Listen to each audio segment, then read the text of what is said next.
stop the rave.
mask on my face. Hesitate to give me some, I'ma catch a murder case. Look on my clock in this cop, mask on my face. Hesitate to give me some, I'ma catch a murder case. Dirty on the clock when I get guap, whipping on the scene when I get click, lean on the beat, on me, that's it. On me, I take the key when I'm in, I take the key when I'm in, I get dirty on the clock when I get guap, whipping on the scene when I get click, lean on the beat, on me, that's it. On me, I take the key when I'm in, I take the key when I'm in, I get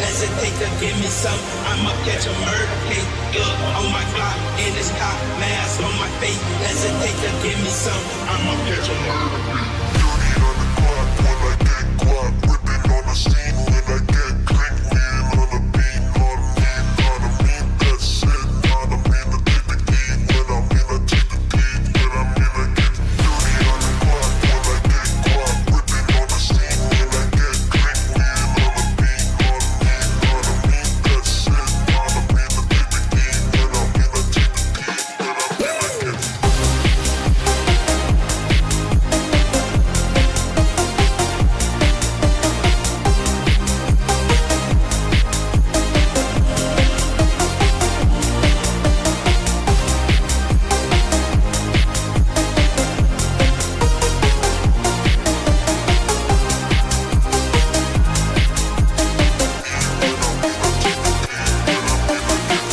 on my clock in this cop, mask on my face. Hesitate to give me some, I'ma catch a murder case. Look on my clock in this cop, mask on my face. Hesitate to give me some, I'ma catch a murder case.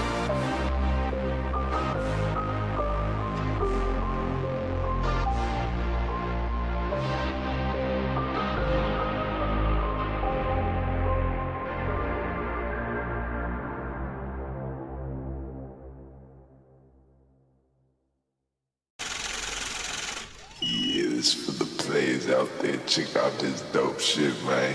Players every day we getting paid. Another day, another dollar living in the bay. Hustling for my baby, trying to plan my escape. I ain't staying in the matrix, really trying to get my papers. This for the players. Players every day we getting paid. Another day, another dollar living in the bay. Hustling for my baby, trying to plan my escape. I ain't staying in the matrix, really trying to get my papers.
Everybody feel it, come around with the rhythm, it's a sound, everybody get down.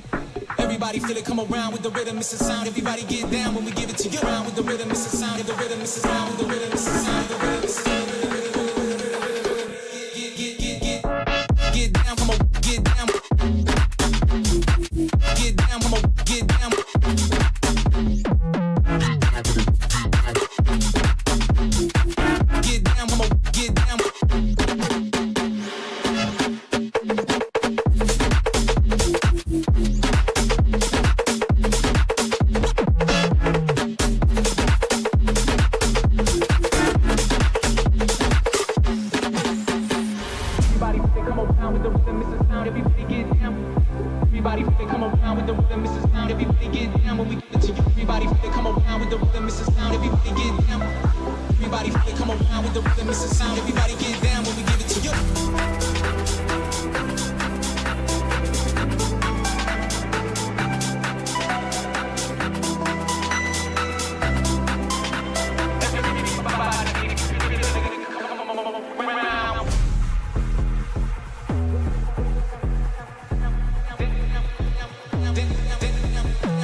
Get down, come on, get down.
Fans from around the world, are you ready? Welcome to the Arena Esports tournament powered by Etisalat by EN, 80 Gaming as our strategic partner, and plethora Esports as our broadcast partner. My name is Seymour. With me, time to light. We got CS2 on the menu. TTL, how you feeling?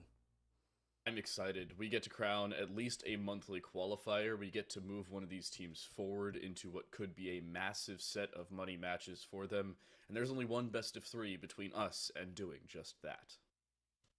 Yeah, it's a big format that we have over the next couple of months to look out for. Our tournament roadmap consists of invitationals, open qualifiers, monthly finals, everything that you can ask for leading up to our champions post to the grand finals months down the line. But today we're going to be looking at our first invitational that we have. 2 teams are going to head into it. 1 team will move into that monthly final later on in October. After this one, we're going to be looking at an open qualifier, and then the team that will also match up into that monthly final will also be decided there. And we're going to repeat that for about 4 months until we reach our playoff teams. 4 teams will play into that, and our 1 team will move into our grand finals post that. So we're going to be kind of looking at a lot of CS2 over the next a couple months, time to light, and this is going to be fun, especially with that transitional period from CSGO into CS2 to see how all these teams evolve.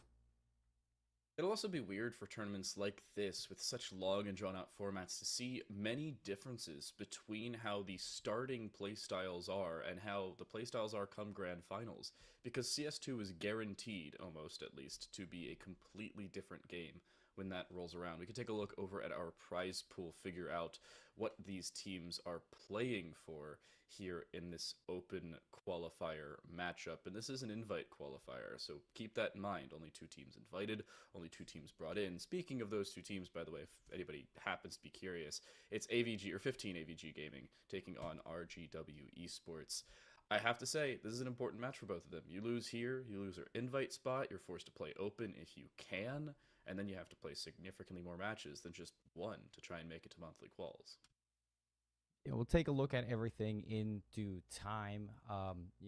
15 AVG Gaming and RGW. I love that you're bringing that up. Only one spot in the monthly qualifier from the Invitationals. If you don't do it here, you're going to have to go through that open bracket and then kind of repeat that process if you're not going to make it through the open bracket as well. So you don't lose everything right now at time to light. I think that's an important thing for a lot of these teams. You will have a second chance, a third chance, a fourth chance, maybe even a fifth chance if you struggle to make it inside of those monthly qualifiers and the playoffs right away. But kind of leading into that one, like what you were saying with CS2, because it's only been out for a week, like officially. Yeah. I know that people have had, beta privileges, testing it out, leading up to that. But officially, for a lot of these players, they might just be getting their hands on for the first time over the course of the previous week leading into now.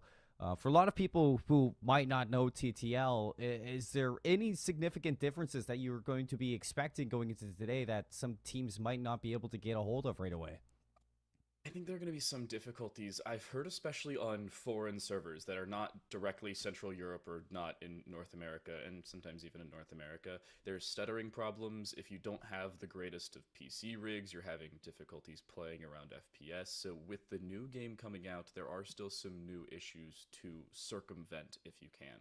And this is a situation that if you can circumvent it, you're in a good spot. And teams down the line will be able to do so. So this is a significantly different setup. You were talking about the format. This is what it is visualized. There are 4 separate invite qualifiers, open qualifiers, and each of those will lead one singular team to a monthly final. Each of those monthly finals, of course, will send one team to the playoffs, which has 4 teams.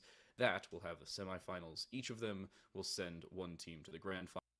And magically, you have a grand final and a champion to crown then on. I believe that's all the way in January, possibly on LAN, possibly not. I'm not going to leak anything that I do not know nor is confirmed, but keep an eye on that and on Twitter. Actually, I lied. LAN has been confirmed. I'm allowed to talk about it. So, cool. It's a LAN grand final. Keep that in mind. One team will be a champion. One team will make a significant amount of money. And one team will have a lot of bragging rights come the end of this Arena Esports tournament. Yeah, I feel like once we get to the playoffs, those semifinals, and get to see, who our grand finalists are, it's going to be, some great competition like you were mentioning, because that's when you really expect teams to have a pure grasp on what's going on with CS2. But here are 2 teams, like we were mentioning, 15 AVG Gang versus RGW Esports. You and I, TTL, we're going to be getting our first hands-on experience with this team here and now. So for folks tuning in, for us on the desk, this is going to be a learning experience and a surprise on what is going to be delivered from both of these 2 teams. So it's going to be fun seeing how they match up against each other today inside of this tournament. Being that factor that only one can move into the monthly final here and now. Another team will have to, push forward through the open qualifiers or, soon to come invitationals later on down the line. So this is a pretty big matchup between both of these teams, because I like to spin the story, TTL, that leading into tournaments like this with as many qualifiers as there can be, you don't want to be stressing on getting that monthly final. You don't want to be stressing on getting into those playoffs. This is your chance to do it in all one shot. So you're looking at one of these 2 teams, our first teams that we're going to be seeing in this tournament, to see if they can set themselves up for that monthly final, and then later on down the line set themselves up for the playoffs without having to be knocked down and do it again. And there's a bit of a distance between these 2 teams. You can see at the top right corner, or the top side of the RGW logo, the little Lebanese flag there. I did some researching before our broadcast, and 15 average gaming, or 15 AVG gang, is Algerian, which is on the far northwest side of Africa, whereas Lebanon, the northeast side of that African peninsula, really sharing with Asia. Technically, Lebanon is in Asia, in that Middle East region. So, for all of you unfamiliar with your geography, at least over on that side of the world, or if you happen to be from that side of the world, a little bit better, all things considered, for the Lebanese team of RGW, should they be going to the LAN finals. It's only about a couple thousand miles compared to the Algerian squad. It's like 4,000 or 5,000 miles. A bit of a flight, to say the very least. bit of a flight, but something that you want to get, especially, for the teams Definitely. that, may not be as notable for other teams we may see in the CSGO, scene, you and I, but going to a LAN final, having that opportunity to play on a stage in person, especially so early into CS2, if you can put yourself on the map, right away as this game comes out, it's going to be a big step for a lot of these players and organizations that are housing these players, to get that chance maybe on the big stage once again in future tournaments. So it's kind of a big deal when it comes down to that experience factor that a tournament like this is going to provide for these teams.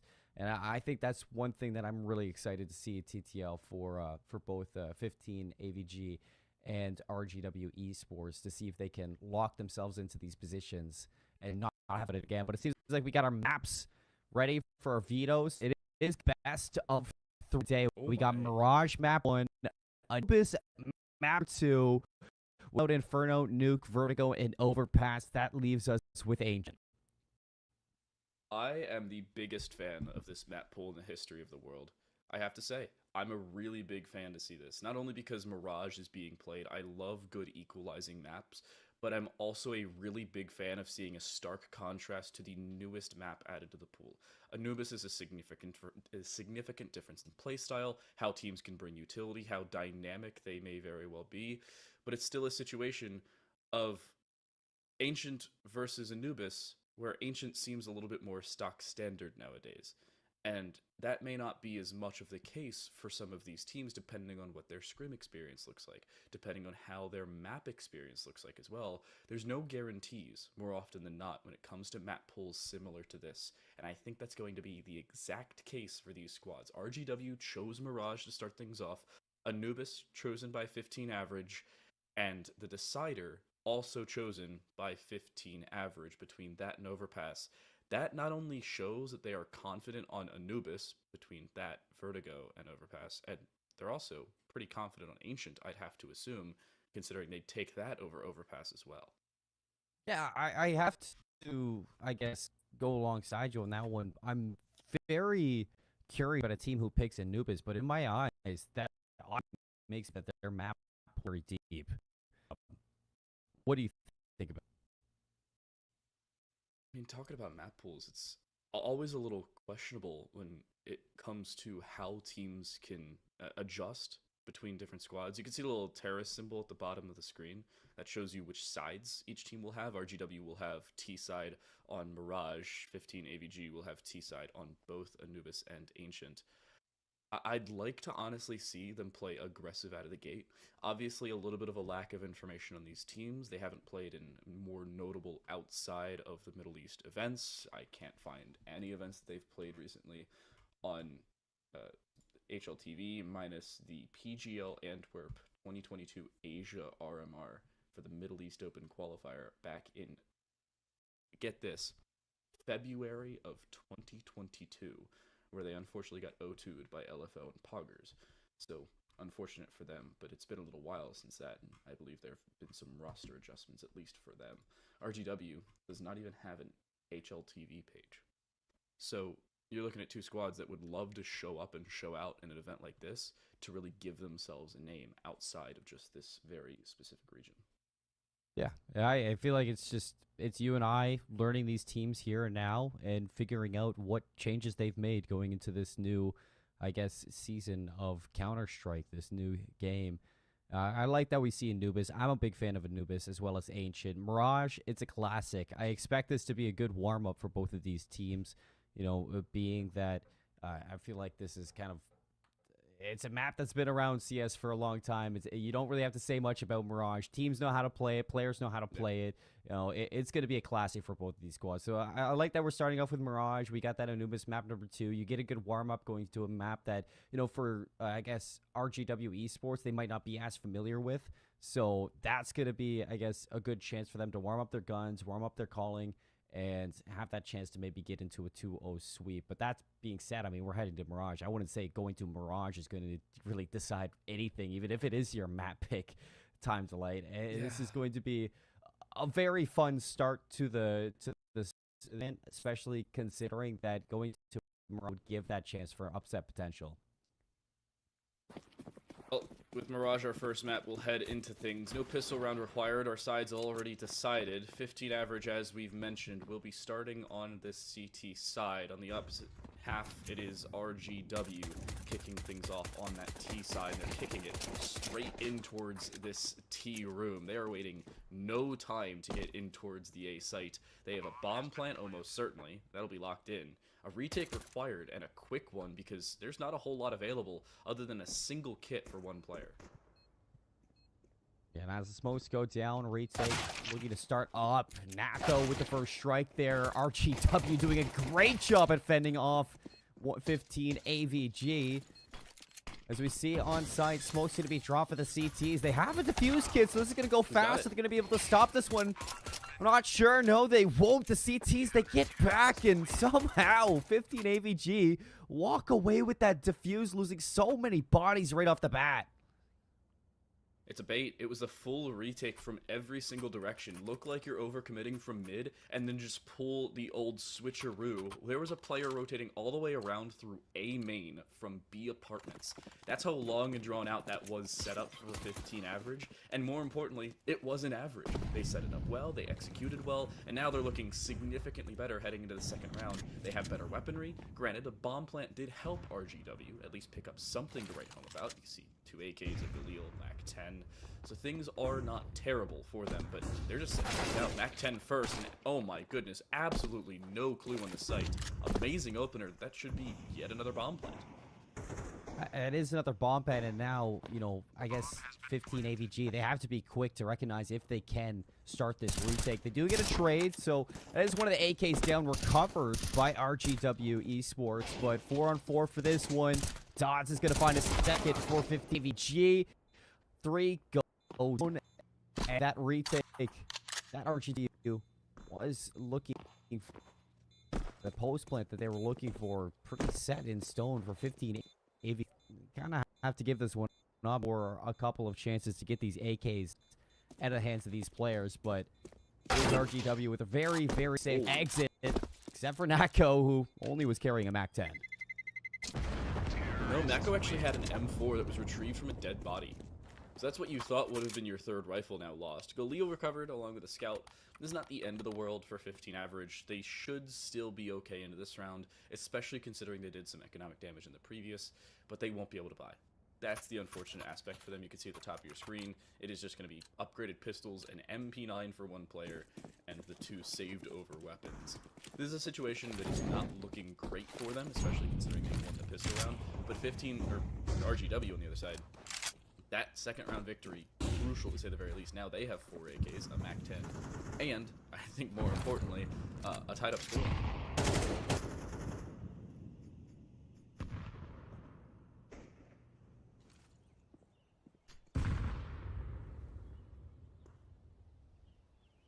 Eagles, hopefully for 15 AVG, can start to get something going here, but no, RGW still continues off strong with these Joker. Will he be able to ring off a quick 2-piece over towards rotate back over towards B, where so much information is being gained by these Ts. I don't know who that is that's pushed all the way up to market, but it's Vita who's going to be now, and in a chance to maybe find a few kills as well through Mark. Right into this Vita with the Mac 10. Only going to be able to get that one. Trying to throw that ball. Scout's going to be on side. Bomb has yet to really touch down. Somehow this game thrown to the wayside from both teams. An AK has been picked up. Spike in, but He's dead. 1 versus 3, your hopes are not really there. No, Dodds quickly able to find that kill, and that was a chaotic finish, excuse me, to say the very least. RGW just walk in, they try and gain as much control as they could, and then they overcommit a little bit. They lose a pistol, or they lose the AK on the back end towards that top app / top underpass stairs position. You have a very odd position, to say the very least, considering you're pincering onto a site that is only held by one player. And I think it's a weird situation, because 15 average don't know where they have to set up a lot of these times. In this situation, they're just, for lack of a better term, SOL. They have USBs across the board and what? And unfortunately, they're stacking, well, the right site, but with significantly lesser weaponry. One kill already found. They used, I believe they saw a foot on the stairs, and no, it is the flying that straight through. The follow-up is there. That very well should be the round. Just an eagle, less than ideal. Takes an 8K, but nothing to write home about. So that's 3 rounds in a row for RGW TTL. And leading into this next, you're going to have a rifle round for 15 AVG. You're hoping this is where they can stem the bleeding, because with these changes to CS2, you're not going to have that much time to make a comeback in the second half. So you don't want to be down too much as you swap sides back over towards your T second half. You need to figure this one out soon, these CTs, because RGW have been walking all over them, especially for these initial engagements. Also, by the way, previous round, that nade being used in the smoke, that is the first time I have seen that on a broadcast. So, congratulations to whoever the heck did it, looking for that kill on stairs. Broadcast, saw it. Broadcast it. Hope commended it. Smoke out, and a flash as well. They want to try and go on towards this B site. That's an op, by the way, trying to get aggressive, believe it or not. And with a possibility to just eliminate that quickly. Dodds finds a kill inside of a smoke. And a bad one here for 15 average. They have no to quickly work with. There was a boost over towards Catwalk. Actually, no, they just went underpass. I thought they boosted Catwalk. Feels bad, man. There's one player of ladder. And that player just found a kill.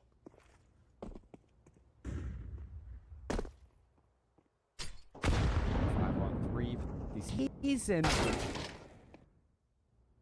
W just continue to raise headshots so quick to their execute. How do you stop them? Because 15 AVG are getting so in a lot of these engagements. A couple late kills do transition, but they're already too far down in the round, so it's hard to kind of fight back, I could say, for these squads. They're not even able to carry these rifles around. RGW are doing a fantastic job at not only finding these executes and eliminating all players on site, but also covering their tracks and not allowing any of these guns to be carried over for 15 AVG. These are so costly. And you can see the scoreboard. There's not too many differences in terms of kills between the two squads either. Zaccarinho top frag here for 15 average. But, I mean, it's nothing to write home about on either side. No outstanding players thus far really for either team. Shot early there for Joker. Does not do damage, nor finds a kill. But does have some information. The small player go under. But in the meantime, it's just a bait. One kill is found by Zaccarinho. But there's the walkthrough from Catwalk. It actually turns into 2 separate kills and a 3v1 in the first 30 seconds of the round. It's an AK and a 1v3 for Vita. No way you walk away with this one, right? Question mark? Oh no. Oh my gosh, he only found 2, but it was so very close. 15 average, almost threw it away.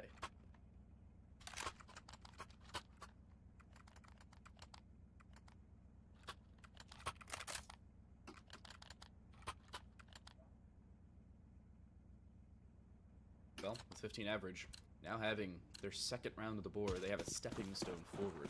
They know what has worked, but it did require some, we'll say, unorthodox level of play. They are trying to run out of mid again. This one's going to work much better. Ruskov just patiently waiting underpass. Will swing out and will be swung, only to find that opening kill of their own. And a second kill by a teammate found inside of mid. Already at 5, almost a third, but no. It will be a 4v2. Something at least brought back here for RGW, but as not the greatest starts to a round in which they have much better weaponry than, well, the current 4v2 would seem. Off really thinking about looking in on this one. Almost finds the shot. But Nako is able to evade that one once again. RGW not able to be fighting these initial engagements as cleanly as before. 15 AVG gang doing a fantastic job at isolating these players right off the bat. These smokes being used a whole lot better. But I haven't seen RGW Esports really been counted out yet. At all, TTL. I wouldn't put a 2v4 past them, but I do like this setup that we have for 15 AVG. With that player sitting in Palace, it should almost confirm this round if it does come to an A plant. On top of that one, you have CT presence from Zacharino. And that's going to be Dodd's gone. So 1 versus 4. I'd almost count this as a third round for 15 AVG for sure. I've seen crazier things. Granted, it was a 1v5 and it was AK up against mostly pistols, but no, that should be information. Opportunity there for the op. Oh, a kill as well. This is a 1v1 on the site. This is possible. And instead, actually go for the plant. I don't know if he's aware. There's still one in apps. He is. He does still get the plant out, and he tries to swing for the kill. The problem is, even if he found that one, he's going to be swung from the site anyway. Bomb plant at a bare minimum there. RGW is okay with that. Considering the situation that it was, it could have been significantly worse than it ended up being. You end up walking away killing 2 separate players in 1500. You get the bomb plant for an extra $800 a player. That is perfectly fine, given the situation that he was in. You get a bomb, you get a kill. You should any of that to begin with. I think that 15 AVG gang are giving a little bit too much room for RGW to play with at times. And the fact they got a chance in that with 4 left really says a lot to what AVG gang still are looking to room garage. But back into RGW, one of these players knows. Yeah, Tech 9. I thought that was a scout or an auto for a second. I was going to be questioning a lot of these buys, but an little up still for RGW. 5G gang stacked to the brim with not only utility but these rifles to look to see if they can equalize. Question is, how would they equalize? That's the real message for RGW. Walking in, they're just sprinting into this B side. They like the smoke, disengage, play for your health. Tech9 just running it down though, already finds a kill, and they don't find the refrag. Not immediately, but it is found. 2 for 2 overall. Ruskov with a double, and walking in is Snills with the op in hand, wants to deny the bomb plant, but misses the opportunity. Etisalat takes away an M4, the gun as well, and more importantly, will now solidify what was a man advantage, but they still have yet to get that bomb down. A 1v2 is more than reasonable, especially considering Lambda Core is walking in from the same spot both of his teammates have prior, and he has not made a lick of noise whatsoever. Smoke will dissipate. He should see the first player, and he does. Second player is definitively noted on the backside of the bench, and should be swung, and is indeed, but he runs out of ammo in the M4. He'll switch to the Deagle, but he'll still lose the fight. The limited ammo comes back to bite him, and RGW will not only sustain their lead, but they'll expand it as well. Heartbreaking loss there for 15 AVG gang. A 1 versus 1 that 100% should have gone the way. 9 out of 10 times that should have gone your way. But instead of looking at a 4-4 tie, you're down by 2 once again, and that has to feel a little bit troublesome for the team in a lot of these engagements. But it's not going to waver with Sniz at all with his deagle. Going to watch through Nest. Take a couple of shots. Smokes going to be dropped. The Dots has been taking a lot of space here. He's walking his way all the way in towards that bench.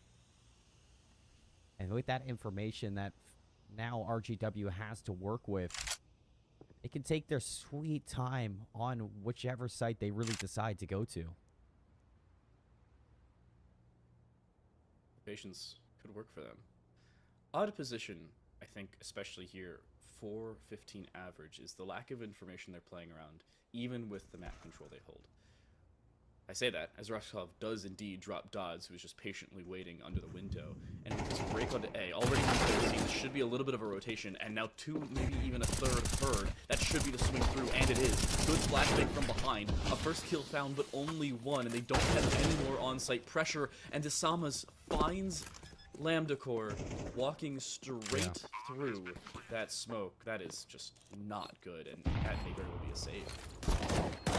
Audio gives this one away, but they're not done with this just yet. Swykin's not going to walk in. 2 versus 2. Bomb just getting planted. So there is a chance to work with here, but they need to go quickly. The tap of the bomb. There. Sitting in Palace. That's going to be Nako to find yet another one. 1 versus 1 again. 44 HP. All Osamas has to do He's waiting his turn to look out. It's going to be a 6 for RGW, and a fantastic way to run this one down. But I wouldn't take it away from 15 average whatsoever. That is a very costly round for RGW. They did a good job at trading each other out.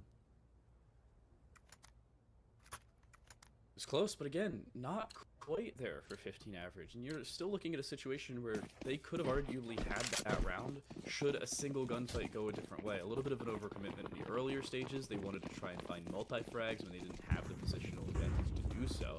There's a quick swing underpass. There's already one player up there. They're just breaking onto the B site because they could not care less. It is the old rush B, don't stop, the classic CS2 call here in CS2. And already found Dodd sprinting in with a MAC-10, finds a second, and that may very well. But he's got backup too. The rest of the team's going to be here. Dodds won't get out alive with that recovered MAC-10. He didn't have to reload. He didn't really need to. Just holding back and them still. Trick from RGW Esports. Oh, gas, no brakes to get into market. Get that did. And now all Lamb to really think about is some exit kills. 15 average are really struggling in a lot of these rounds at holding RGW Esports back at times.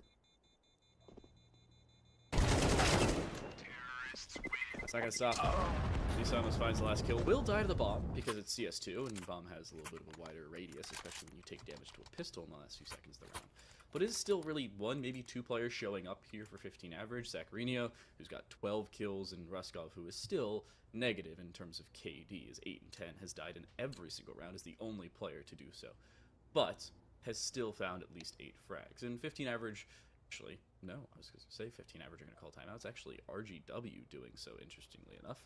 Can't say I'm liking this timeout. You got a lot of momentum. What, 3 rounds in a row? Better weaponry, better utility? Maybe work with it. Also, side note, 15 average are running glass cannon. Yeah, they are. Glass cannon off, maybe hoping to see if they can contest this fight through mid. Maybe even if they want to get aggressive with this op down any exterior lane. Curious to see what this plan is for 15 average, because whether it's been the op or whether it's been, utility that hasn't been holding down RGW Esports, they need to find an answer soon. So I like that they're trying something new. Here comes RGW through the middle of the map for the op peak. Aggressive, we do see, but the flash out, and Vita's able to cut Lasna's blind with that AWP. There has to be a recovery mission now for Zacharino. Nice 2-piece with the help of his fellow comrade. They shut down RGW. They'll be able to retrieve that AWP. What a fantastic round out of Zacharino to react off that initial kill. Well, Zacharino and Ruskov stepping up, and that's exactly what at 15 average needed. Have your top frags, swing in for just about everything they can, and more importantly, don't put yourself out of position if you don't have to. Even with the weapon disadvantage or the utility disadvantage and a glass cannon opping, it worked, and it went their way. RGW now need to recover themselves. They're limited to just a couple of Eagles, an AK for 2 players, and an op of their own. And similar to 15 average in the previous round, limited utility just the same.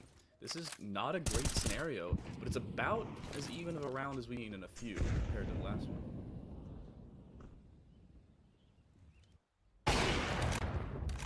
Breakdown in apps. Shuts down Dodds, which, Dodds has been able to walk all over this B site at times, so that's a huge kill to pick up for 15 average. How will RGW play this one? Because they still have the AWP in play, all the way back over towards ramp, bomb in hand, and balance control. I feel like everything's going to be riding on to this underpass player. How they will set up for this execution. If there is a playering towards connector, and if they're not careful, if they don't check this one, that could free kill for RGW, and it will be. The connector player gets shut down, and that's going to be down to a bare bones attack right through ramps and palace. Ooh, Ruskov. One already. Seems like the damage will be limited. Good flash, well avoided, and Lambdacor will find one, not even needing the second one. Half will end earlier than expected, because it is CS2 and MR12, but it is still one that a lead has been defined for RGW. A good first half, a good lock-in the later stages, mitigating some of the damage that the later stage prowess would have made, at least earlier on, for 15 average, and they will keep and hold that lead. Not a horrible round, I'd say, for 15 average TTL, but it's very definitive that they're kind of at the mercy of Zacharina and Ruskov and the performances that they do have. In the second half, when they swap over to their T side, I'd like to see some of the supporting cast really find their footing and their groove on Mirage. Because this is, after all, their map pick, I'm pretty sure, so... No, this isn't their map pick. This is RGW's map pick, so... At least hopefully they can turn it around in Anubis, but... You know, 7-5, that's not a terrible deficit that they can still fight for here.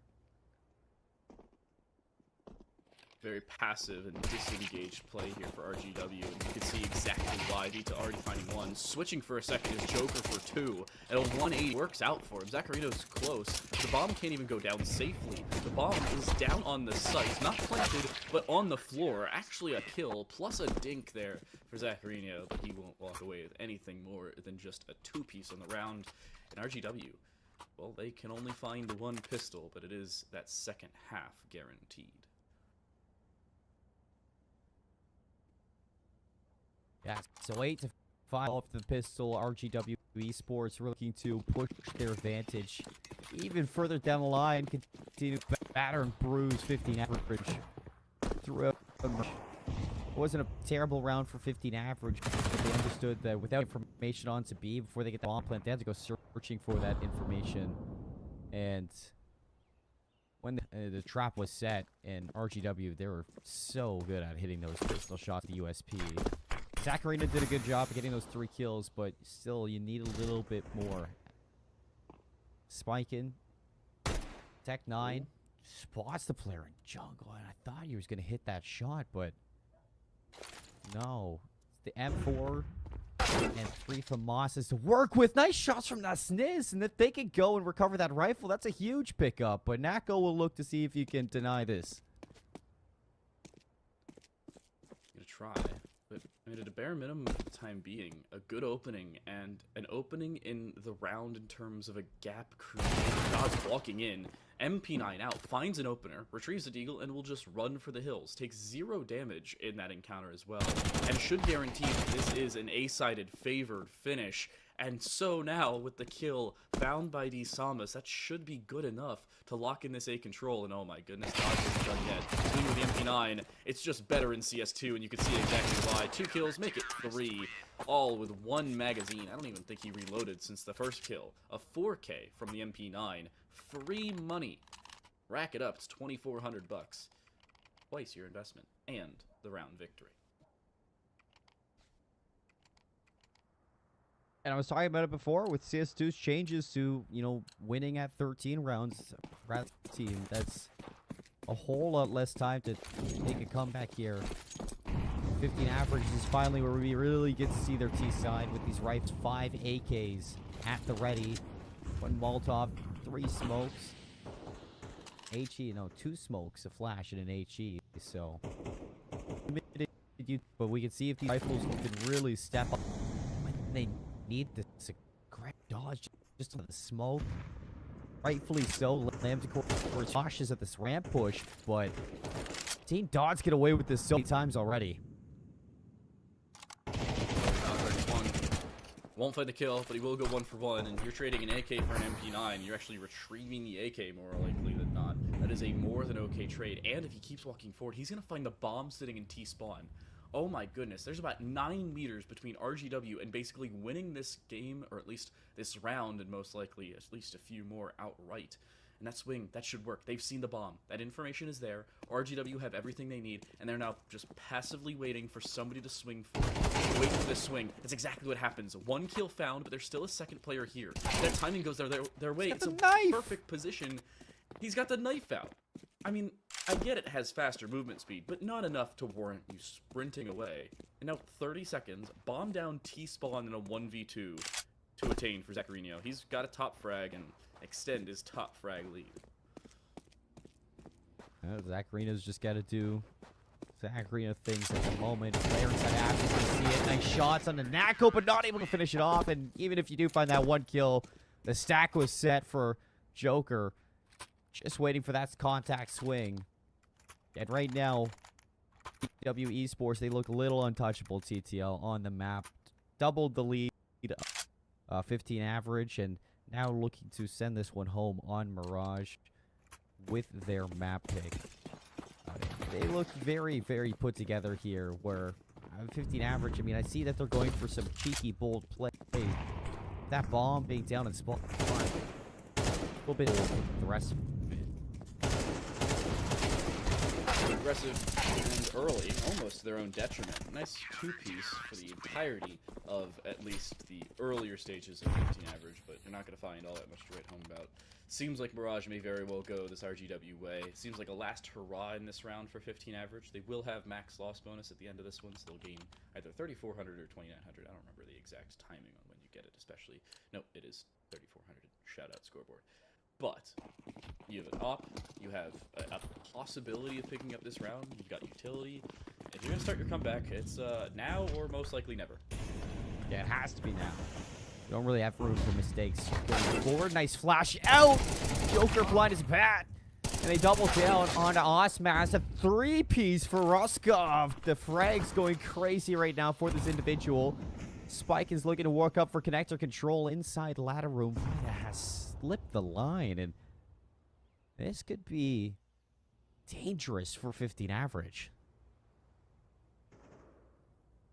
Possibly, but Dodds already finds one, and will bait more into looking his general direction. He finds a second as well, and the timing may very well not go his way. It was teaming his way. The timing just coming back to bite Vita, and it's a 1v2 now required of Dodds. The benefit is, like you just said, the bomb is sitting all the way back in spawn, so this retake has a lot of time to develop. But the problem is, Snails is just waiting here for this swing. With the op, he will find the kill. A 6th found for 15 average, and that comeback just now starts. Yeah, there's no way that RGW know that that bomb's going to be down in their spawn. With a kill into ladder room, it's almost guaranteed that it's going to be a B-site execute to get that plant down. And you have to rush over there. Heads up play from average to set up so aggressively with that AWP. The push through market. Stay alive for Mirage right now. Want to see if they go for this flash yet again. Joker's already adjusted. It's not going to get flashed and doesn't get a shot either. A little leg onto one player who's going to be whittled down low HP. That should be a call for Nako to really get ready to see if he can swing out a bunch of those. Angle. Etisalat is already finding one. That is a great start. Good coordination as well. The nade from a distance to open up the smoke and the swing off the back of it. Not only that, Etisalat gets out with his life and will respawn to only see a player. That nade, though, very late and already forward to Sipkin as he finds one and will open up this A site a little bit more. There's still CC control, of which turns into a follow-up kill.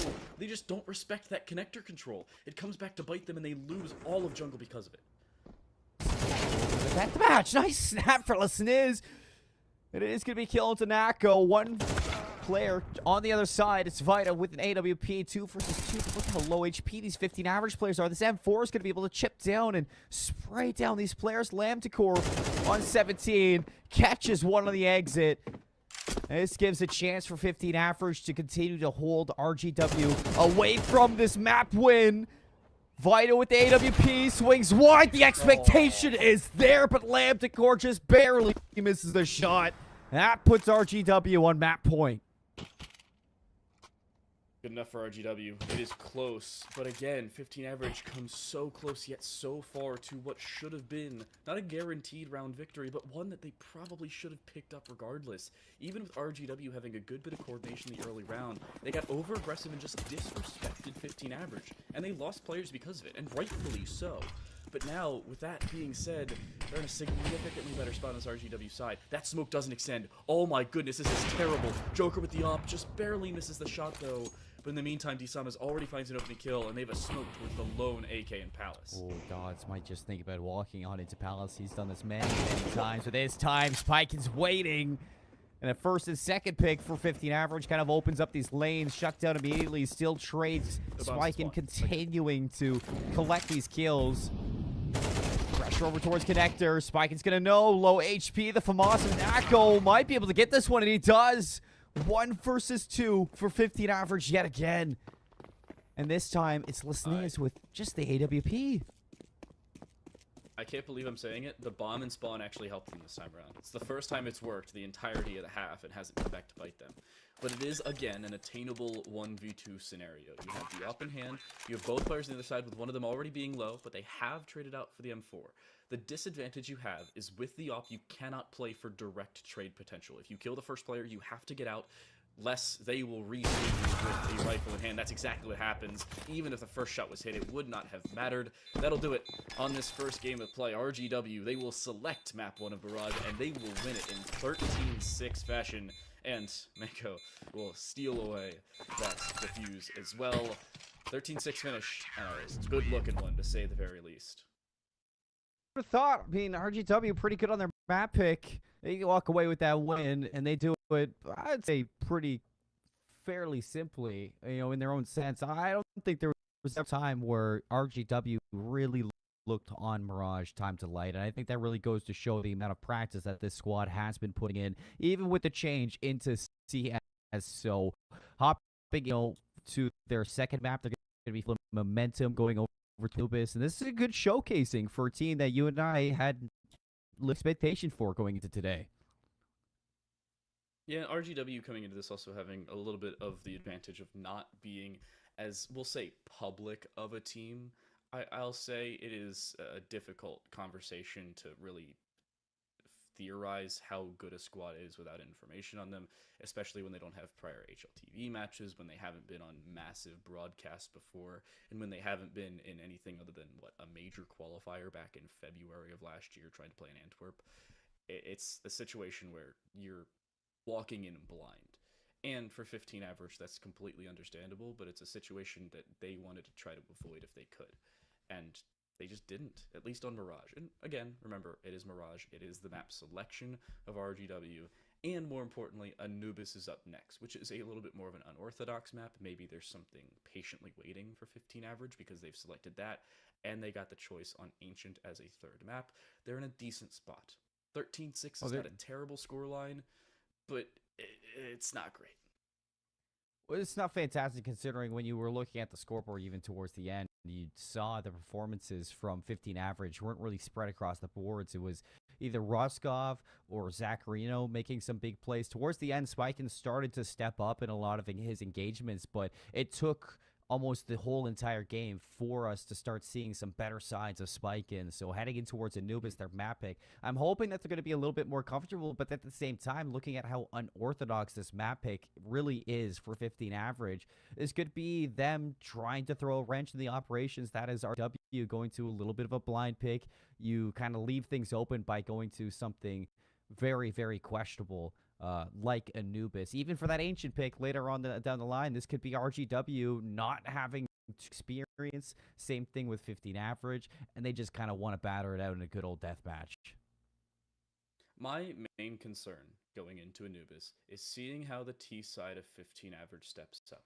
They really did not have a T side on Mirage. I'm not going to beat around the bush. It wasn't good. They had one singular round victory out of, I believe, the 8 that we played, or no, the 7 that we played, because I know how to do math. It just was not good. A 14% win rate in the rounds played on the T side. On paper, not good. In person, looked a little bit better, because stats, of course, don't tell the full story, but it gives you a pretty clear indication. And there were a couple rounds that were close. I'll give them that. They were close, but they didn't have that plan to make sure that they did not get close and that they were the ones winning them in the end. That's my main concern heading to Anubis, because you need a little bit more team play compared to Mirage, where sometimes utility from a distance can help you more often than not. It's not the case on Anubis. You need direct trade potential. You need more than one player walking through that smoke, or walking through anything, to be completely honest with you, if you're going to win some of these battles, especially with how clean and clear RGW look ahead. They are not missing all that many opportunities or all that many shots to give you an entryway if you're it yourself. I will say, TTL, I don't has been the kind of CS that you and I have seen for sure. A lot of rounds coming down to 1v2s, 1v1s, and a lot of rounds really decided by clear, concise strategies. So heading in towards Anubis, I'm really hoping that these, really show up in a more, I guess, put together, unified way, because a lot of the times it was down to some mistakes made. And there were even some times where we were seeing that, I think, 50 average won a couple of those rounds, but instead, they just weren't able to walk away with that win towards the end. So I'm hoping that both teams are able to manage to turn things around into Anubis look a little bit cleaner for their own sake, because you have to go into the monthly qualifier with, I guess, that confidence that you're a unified team and just a couple individuals looking to play some Counter-Strike today. The better at a bare minimum for 15 average is that they selected Anubis. Maybe they are the cover to the map. Maybe they have best team, just not on Mirage. There's no, again, flying blind, not the end of us with the lack of information. And honestly, I think that makes a series like that a bit more fun. Not expectations, not predicting anything of one team or another, and allowing them to just play pure and adulterated CS2. Perfectly fine. Moving into Anubis, I don't know if 15 average are. And you can see in some of these highlights, especially in the second half, just keep an eye on a lot of these highlights. 90% of these kills will most likely lose, just because 15 average had so many difficulties setting forward. And I think that'll be the case, assuming there isn't moving on to Anubis. Yeah, folks, it's going to be an exciting one when we do get into Anubis. Personally, it is one of my more, I guess, favorite maps to watch, considering how new it is. I feel like it really opens for a lot of changes when it does come down to that being. I don't know about you, TTL, but Anubis does render itself one of, I guess, to myself as we hop into our warm-ups here for this map. Both teams just up. We're looking at 15 average to see if they can come back, see if they can force Ancient at the end and try to go back-to-back to see if they can set themselves up for that monthly final. Well, as we move into the warm-up for Anubis, this isn't going to really tell us anything, but it was maybe it's a little bit more concise. I think for average, if they can move into Anubis, a little bit more confidence, a little bit, I'll say, patience, and kind of RGW over aggression for them came back to bite them a few more times, but it's not great. That's what I'm going to say for 15 average. And of course, there's only so many ways of phrasing a situation that they just lost. That's 13-6. They couldn't win a T-sided round. Their CT side had some signs of life, but it wasn't really right home about. They won the pistol round, and they won back on 2 breaks. But there's still situations that they can step up on. And I'd like to see that now more than ever. If they find a good opening to this map, if they start off on the T side well, they saw that their CT side exists in some way, shape, or form. Half, and they simply sink in. Yeah, I like the patience, from I think that, patience really applies to us in that sense, because heading into a map where that over-aggression can really an issue, you want to make sure that you're really locking down those lanes, allowing those teams to end into your own zone. I feel like it's going to go a long map, and we didn't really get to see a whole lot of that on Mirage, whether it was RU or if it was 15. Both teams really keen on getting aggressive. It's really keen on making some kind of play in their own individual sense. So I'd like to see the heroics kind of thrown out the window and start to see that patience that you were highlighting into this map, because for now RW have that round, or they have a game advantage in this best three. They've taken Mirage, they've set stuff up, and now they take a second to breathe and really take advantage of the fact that the average has shown its best case just yet.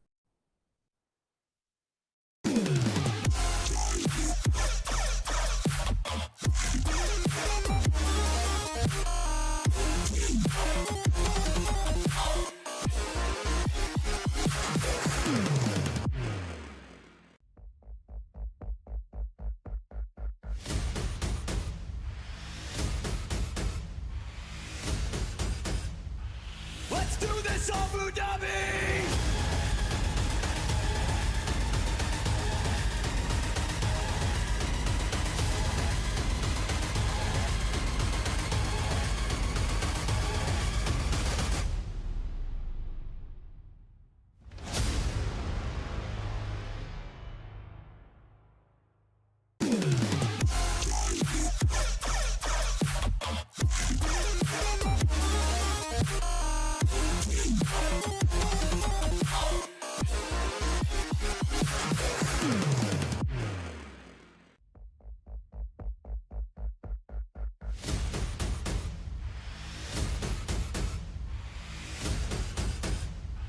Let's do this, Abu Dhabi!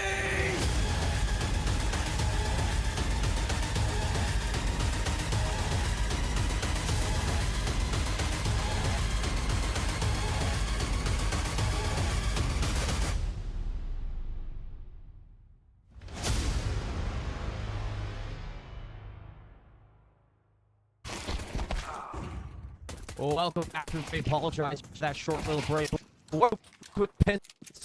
Hey, are continuing to massacre 15 average. We just got done with the Mirage, who heavily sided into RGW with a 16 to 6, 13 to 6 victory. They finished off with some momentum and they're looking to grow yet again. They are already pistol round victory. Are looking good as ever. That pistol especially just shutting down any aggressive play in mid, not allowing any throwing that they tried to play for. I love for RGW. I love the reliance on the ability to just sit around if they can. And you quick either side of the bridge or there's the quick rotation back over towards that A side. You're in a very good spot if you're RGW, and you're significantly better. It's 10-9s on the other side. There's an Eagle as well. So this round may not be foregone conclusion already, but just walking up mid and sorry, none wider. Oh my goodness, there's from behind. 1, 2, almost a third. We'll have to switch the USD for it, but should be able to pick it up. Maybe inside of the switch nest. It'll be dots, but it'll still be a second round, and they keep 3 players alive. The Dots hasn't left us whatsoever. This is something I haven't seen, I think, ever in a match. An MP5 being up by Sports time to light. 50 average, they get kind of smacked around the skill. Gonna opt in for a save with that little buy up that they did try to manage the previous. So back into that Tech 9 Eagles and whatever they can manage to get. Joker walks up for free and he smoked to isolate that bridge and put up that chance for that first kill. The best part of CS5 in CS2 is not only the fact that they bought the MP5, but the fact that they consciously put it inside of their loadout. That is a limited number of bits of weaponry that you can have in terms of medium level weaponry. So the fact that you even included Deagle seen, Deagle dead, gods will find yet another round. Say only one piece for him here with the MP, but it's really not going to matter. And RGW 3 straight to open. They are, and they have the epitome of a boat here in round 4 of Anubis.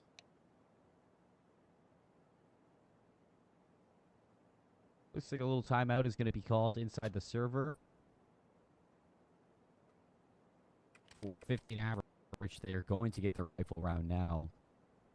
And this is where everything begins for them on Anubis. Losing out on those in a row, you have to start to begin to think that this is where you want to start to figure things out. You don't want to have to fall too far behind yet again, just like Mirage. So we're going to see this buy up into the AKs. Plenty of utility across the board for the whole team. They're stacked to the brim with what they need.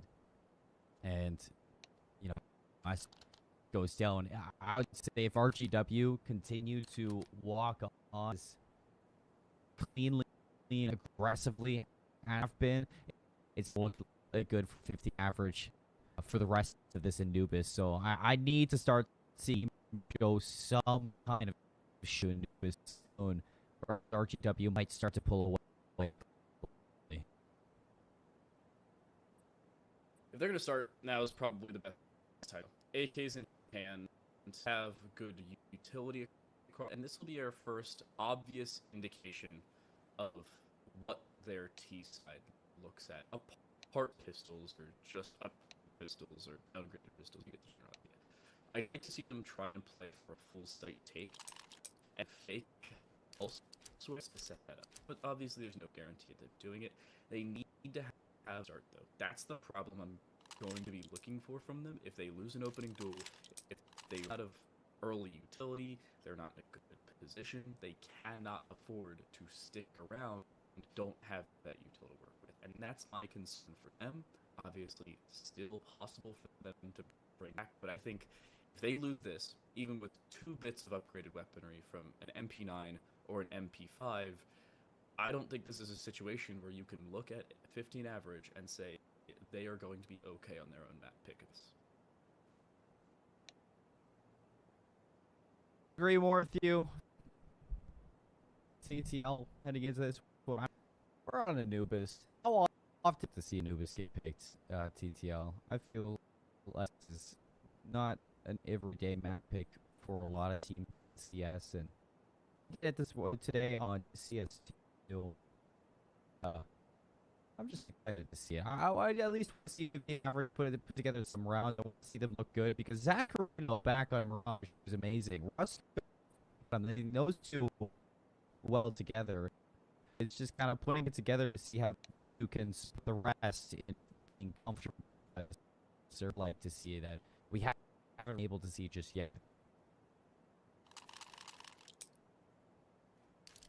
Notably enough, a full pause now called and will go till we our technical issues solved.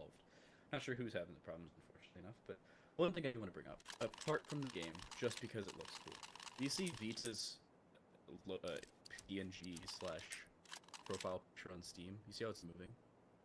Yeah. I want one. I want to create my own. Because I could make a really cool, like, GIF with my go. And I What want would to. yours be? I don't know if I can. Can you upload it only through the Steam Point shop? What would you make yours? So I have a logo, like TTL. It has like a rainbow background. It looks really cool for me back in 20.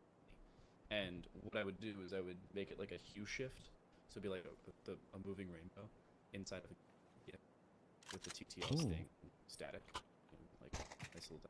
Yeah, I don't know, but I don't know if I can because the Steam Point shop I think is the only place you can get those, which is shame. Fortunate for sure. We apologize for this map pause. No idea what's going on inside of the server or with these players. Once we get updated, we will relay everything to you on what is happening. Hopefully get Anubis back up ASAP. But for now, I do want to give a quick shout out over towards the side of esports, Etisalat by Yen, as well as 80 Gaming, our strategic partner, for putting all of this together. You know, putting all of these tournaments together for the only game. We've seen games across different types of esports be showcased here on the Arena Esports, and now having CS:GO showcased on a stage like this, having teams come out to be showcased on a stage like this, go towards LAN in the coming year. This is a big opportunity for these teams, especially with a brand new game like CS2 coming out. So big shout out to Slap by Ian, as well as strategic partner for putting something like Arena. I love seeing situations like this. Teams in tournament organizers walk into a game as new as CS. I remember some esports trying to make at least earlier tournaments all ready for early Call of Duties. I remember Mobile when it originally came. I saw a tournament like a week and a half later. It went terribly. It was definitely a watch. I have to say, a lot of the times this is also a litmus test for some of the larger esports organizers as well, because we've had we've seen all the conversations across Twitter or across X, and seeing how players feel about CS2. Some of them love it, some of them absolutely hate it. A lot of them want to play CS2 considering there's to try and play over on CSGO servers, but they don't really have the easiest of ways to do so, all things considered, especially because CSGO doesn't have live servers for anybody who does not have a, well, full DM server already set up or whatever it may very well be. A lot of teams want to go back. A lot of teams want to try and sit it out and just play all they can, but the fact it is being played also brings a lot of other issues could solve. So these tournaments are vital for other events going well, and these have opportunity to go well down the line.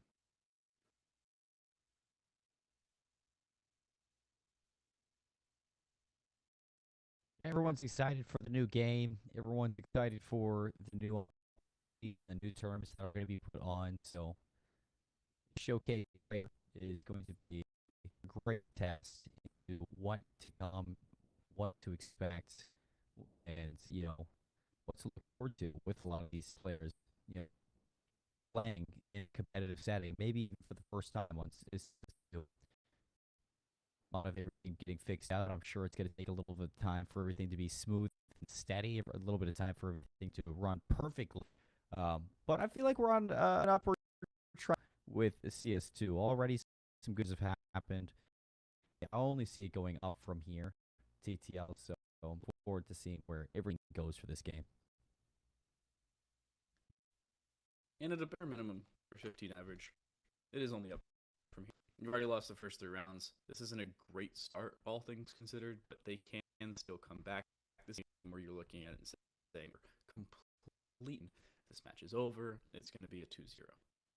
But it's on the other side of things that you look at RGW and say, what can you now work with the lead you've built up?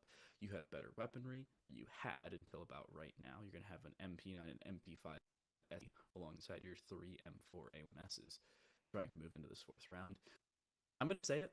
I really win this next round handedly. I don't think this is going to Anubis. I think may very well just be more prepared for Anubis than 15 average gaming or 15 average gang, even though 15 average is the one that picked it.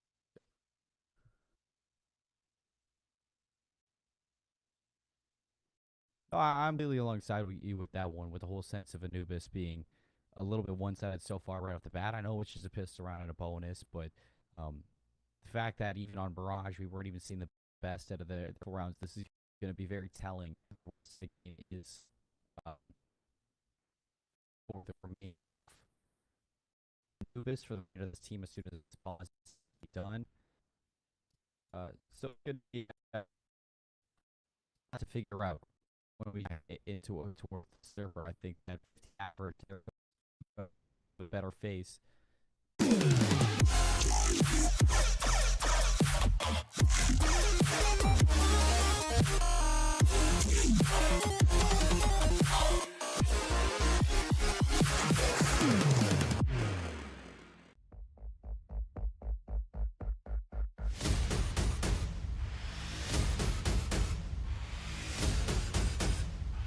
Let's do this, Abu Dhabi!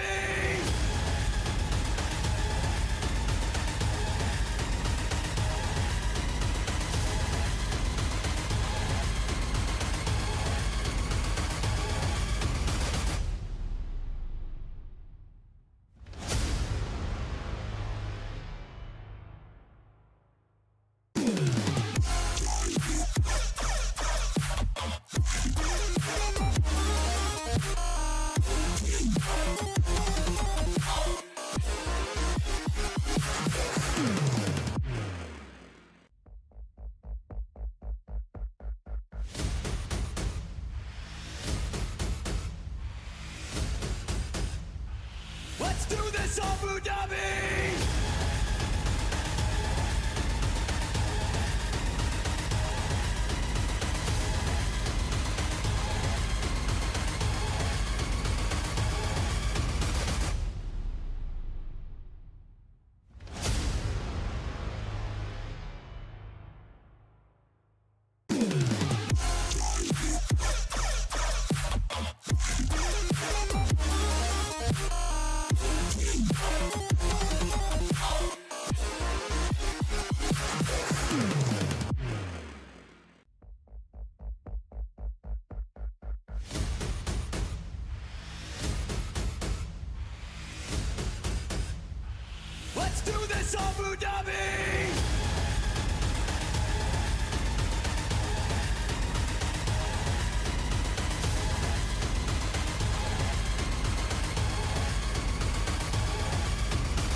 Let's do this, Abu Dhabi!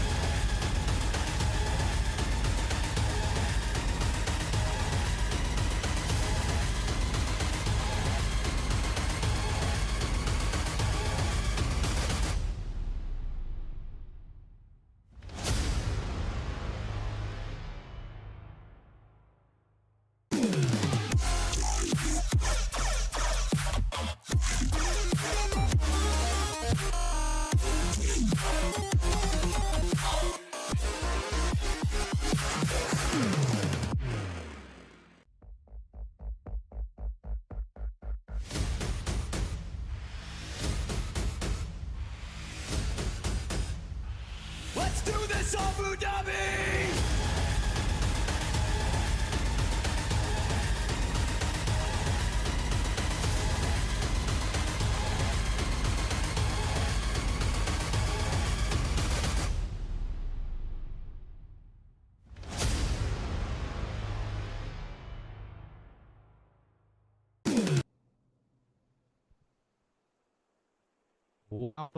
Back after that short little break on a new big run before we hype this up to be a big run for 50 average. Almost looking to be the same kind of issues as RW have already taken down 4 members, recovered an AKs, and are looking for their 4th in a row. It is going to be a player shot in the back for average, and that round confirmed for the CTs once again, as we considered, or we did to see just pure dominance from RDW Esports. I gotta say, I'm also a little surprised that 15 average walked in. They got a bomb plant. It was a good situation for them. You could see, at least in the later stages of that round, that 15 average had a flank set up. They knew what they wanted to do there. Just, it came down to timing, unfortunately. Lambdacor could not find anything for on that side. It is a situation RGW now having a clear and obvious advantage. With the bomb plant, though, 15 average alongside their maximum loss bonus will have AKs across the board, so there have been worse situations in this series alone, obviously. But they're still not a great spot. You can see exactly why. They don't have good utility. Already, and have all that many to move forward. Set out mid, swing forward, and the nade actually to set up the swing off. Nice, you know, go.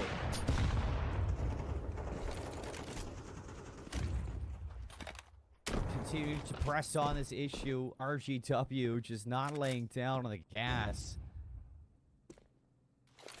You see 2 members for 15 average already all in. Still bringing AKs into this round. It's a lot of this round to win it out. Just so one-sided towards the way of RGW. Break. As they're going to be able to pull one kill back with notable damage onto one of their members. 3 versus 4, they have to walk up to A, get this bomb planted, and same time, player who lines him up for a collat and looks to put it away with. Oh my! I am at a loss for words, which is probably a bad thing considering my profession. But he's already in double digits in terms of kills. Joe's nuts with the op in hand. How one with the head, this hit through the body. I didn't think you could do collaterals anymore, and yet he immediately to close it around, and he follows it up and shot of his own as well. And just like that, it's 5-0, and 15 average couldn't even get a bomb plant. They are broken, and so I think they're all going to be going under. This should be a pitch. Yeah, a nade volley in towards this underside. Already finds the open kill. They're in that spot, and they're swinging one from main. They have a record AK as well. This is a 2v3, and recovered quickly for RGW, and they found at least 1 kill to do so. This is the most 5-15 average ever looked so far. Second map, put the bomb down to a great shot at winning this. Still a play for RGW and the M4, and plenty cash for in case you lose this one. So I would expect them to take a shot at this. Smoke off the main, and AWP is still slowly walking in for Joker after getting that collat. I can imagine the confidence for him, but back to dancing around the pillar. Gonna be able to maybe his teammates gonna find one back, get his top. It is there with the kid, but he's not able to lock it down. Round win finally for average, that AK gets K over. One found for 15 average, and ironically enough, it's in the worst of the last 3 rounds in terms of the weapons they had available, in at least direct comparison to RGW. And more importantly, it's a stepping stone. It is a way forward for them. They have something to show for this first half already. The problem is, already 12 rounds of this first half are done, and they've won one of them. Could be worse, but they did, because they had the, and they do so well. Nice Molotov. I'm not sure that would if it was. Very good lineup through mid. Will find at least some game. Oh my goodness, Joker's just swinging anyway. Should have heard the boot, almost finds it. It's early. Unfortunately, he won't do nothing. He still needs the smoke, and his teammate Dodds follows up with it. Make it 2.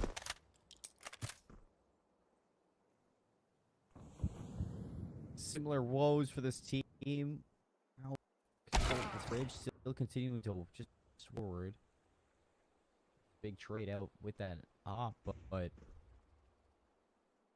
still nowhere to go. Chance for a second one. Watching spots the shoulder, and there it is. The equalize 3 versus 3. It's ready to go. Already the rotations in for RGW. Down. Damage still walking in. RGW take back their advantage. Average for not wasting any time trying to get in. Good flash, forces one off the angle, and they should re-swing from where the smoke is currently. It's very patient play. They're waiting for this flank to come through, and as the smoke will dissipate, they'll find a follow-up kill. 1 versus 3 now required with an off in hand. They have no clue the flank's coming in. It's not going to matter anyway, but still, round victory fairly clean for RGW. A bomb plant isn't going to mean all that much for them when they've already guaranteed themselves at least a halftime tie. Seems like at least early on, they're going for a little bit of a bath up towards the pond as well. 6-1 for RGW with no signs of slowing down. Yeah, watching on for enemies as it has been nothing but a massacre throughout these 7 rounds. You found that one round of your 50 average, but within the similar kind of couple of these initial engagements that RGW's first phase were so strong, eliminated with each other. We did see that page come into effect in average, but after that, they kind of threw the window, brought it through a wall, taking so much damage, losing that buzzer so quickly. What Holmes lose? But he loses it. Oh, it's up and he loses it. That's a huge pick. That's massive, and they already have under control as well. Looking the wrong like way, this. Unfortunately. Does still like they have the opportunity to swing. Position on both sides, the 1-for-1 trade, not the greatest of scenarios, and yet still to swing back 1-for-1 as it stands. The 3-2 with a 15 average in, they drop the up as well. That may very well, but I would hate the same here. Even with a 6-1 lead, the money is not really there for RGW. It really won't be, considering they only have a $1,400 loss bonus. But hey, that lead continually being down, there are steps back the other way. And we see effective trades there, slowly approaching that site, getting that initial pick onto the boost. That frag opens up so much. The coming in from the underway the bridge and suffocating RGW on site. See more of that from 15 average, because as soon as RGW seemed a little bit scattered, you started to see their formation fall apart, TTL, and you saw that chance for 15 average to maybe pull this one back for 6 at the half, but they need to consider their pacing, and they can't get ahead of themselves. Patience has been their best showcase.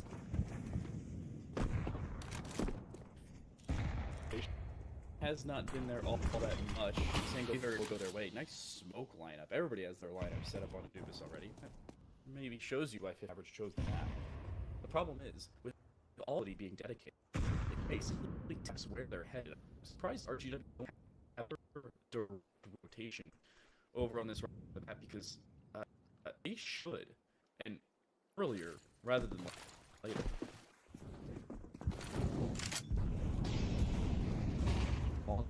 At the pillar. Vertical today. To the left, the first one. They traded a second with Young. So there we go. They pulling their way off the site, off that slow approach. And they continue to pick away at this RGW team. Finally, some kind of showcase for 50 hours, some confidence in their play style as they're working together to get on these sites. Love this new seeing out of this team. I was talking about needing massive utility-ups when they're taken in between the maps. That's what I was talking about. And you can see exactly throw 2 good smokes, a good flash over top, and they go 1 for 1 in the site and win them round. That needed. They may lose too much, if anything at all, in the earlier stages of the round. They didn't over-dedicate themselves into situations they didn't need to, and on the T side of Anubis, that really show up. And magically, just like that, they walk away with a really clean round victory. 4 players stay alive. They've now gone back-to-back on either site. They're in a significantly better setup than they were on either side of the previous map, especially their T side, which I will remind you, only one of 7 rounds that they played on Mirage. Mirage of all maps.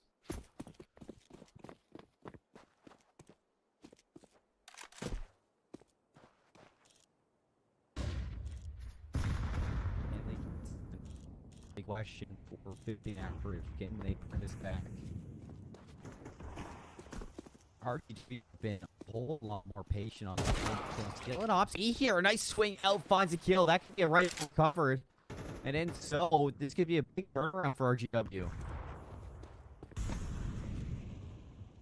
One back, but only one for the time being. And remember that you do not have better weaponry. Not a single player has a set of utility. They're running hard on 4 players. And now the all nice double down through mid and under. But the problem still remains 15 average. They don't have a sustainability in this round. There's still an M4 waiting for them over towards this B side. They're in a much better scenario, all things considered. And I believe at least one player has been hurt. Good Molotov may clear out these 2 players. They don't. We already down to their 3 frag. Make it a sin. Oh my goodness, what a step up. Still here. Still hear everything. They've made way too much noise moving forward, and they should be heard. The switch to the Glock is the perfect call. Low HP with ops, but has been made in this 1v1 scenario. There's no way to definitively say how it like he wants to go to the bomb plant, and with the smoke going down, there's no way he waits on the other side of it. He's gonna walk through. Copy up. Patient swing till no information on this player. There he is. This jump though. They go back in for the nose. Go down with the Glocks. It's gonna be 15 average. Holy smokes! What a fight! This is on both teams just trying to edge away at each other, but instead it's just gonna be a large finish there. 15 average, lock in hand. It comes down to the sidearms. Oh, that's a round at RGW. You know there's an op on the other side of it, and you have the bomb down. That is a situation where you both watch the bomb, you both disengage, and yet the over-aggressive swing comes back to bite them. And the back of it. This is another situation, by the way, where they don't have the greatest of weaponry, nor utility to write home about. If they have utility in that round, it's over. It's done. Conclusion. But they held, swing it, they will. Shot. Good eye, Joker. Already, one of 3 M4s have been dropped. Maybe recovered. Just was. You saved by the lone pistol holder. So there is still some sustainability, but for some reason, we're re-swinging mid, and for some reason, it works. That happened. Yeah, first off, why are we re-swinging mid without a flash? Second off, third, in general, fourth, how does he get that kill? I just, like, that is ridiculous. But at the same time, that's great from RGW. I'd say what it does technical prowess of these players. They've already rotated to support. So it looked like they can execute here with from onto the pillar, just on his wing. Chance to set up this cross is gonna fall. Oh, a nice reaction there. Spike can expect the third, and the bomb is all rotating over towards B. That could not have been more of a textbook lurk. Find 1 kill, make it a second, force a rotation over, and give your team the entirety of it to play with. Fifth comeback with a vengeance in this play. They are showing up when they need to, and more importantly, when RGW cannot afford to have them to. Kit available, Smoke as well on one of the two players remaining. Not look any further forward than we did just a second ago. That's exactly what's going to happen. They're going to patiently wait, hope for exits, and find nothing, and then disengage with their M4s in hand and belt tactics. Bridge will find a 5th round on the and W looked like they went out to lunch after our tech issues and have yet to return. Yeah, 4 rounds in a row.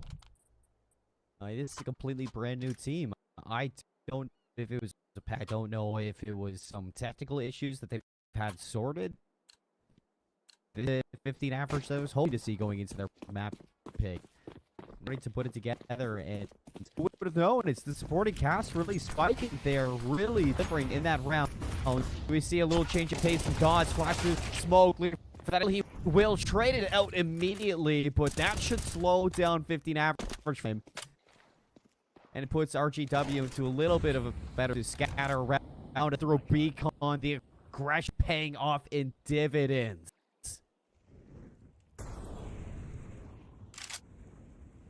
You can see RGW playing patient.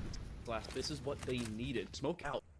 Saw should reswing this, and he does, but only die. And pressure's already in front of the smoke. Or reswing at the op here, but it is a little delayed, and it's now a 1v3. Bomb is not in their control from what I can see, but they've already gained at least 1 kill with the op. Try and take site, and they're going to recover that bomb. This is a good situation for the time being in a 1v2. You've got a minute left, you've got utility, and you have P, and you've clutched up with it before. But the problem is getting back onto a site that you already had control of. Do you now just go A? You have to. That, but with 40 seconds, a long game. Looks like there's going to be some information, and there it is. Right away, the first kill is delivered. 1 versus 1. Teammates going to be right behind, and that second shot so tough to hit. And Vita is going to deliver that 7th round for the side of RGW Esports. Deny a tie game at the half, and what we saw in Mirage. 7-5 again, with RGW leading. It's a lead. And a narrow one. The question is the CT side here on a news better than it was back on Mirage for the 15 average? When they win, the CT pistol round like they did back then as well. I think they lose this pistol, and they have opening shot to get back. And honestly, I don't think that's an absurd statement. They haven't been playing around each other well enough with pistols, much less with lesser weaponry. They have stepped up in later stages of each round, but now just the breakthrough, the problem is completely open. No, I was about to say on the wrong site, but they're going to the right. B is nearly undefended. One player underpass, the other player sitting in the backside of CT, and they're going to be cleared as well. This should be a perfect scenario. It is. Bomb plant nearly imminent, and a second kill lost. No way. Bomb goes down, but now for the retake. 15 average, they gotta go fast. Bait on in from the low health player. The USPs are ringing off 3 separate kills so quick in unison. 15 average, they get the pistol and once again start to close that distance inside of Anubis. Now 6-7 we go. This is their chance to turn it around and possibly find the lead for the first time. I cannot believe that RGW so many advantages in that round. They had a 4v4. They were sitting. They had the bomb down. Blocks missed. I cannot believe that scenario at the bomb plant. At a bare minimum, they get that steal body here. We've seen this before. Remember, all in a Mirage. First round of the game, 15 average, win the round. That was on their CT side. But the problem was the next 3 rounds after W bought up round 2 after getting the bomb. Are we going to scenario? They do have arguably better weaponry because it's MP9s for players versus Galil's board. What happens here? Oh, we're already losing at the opening.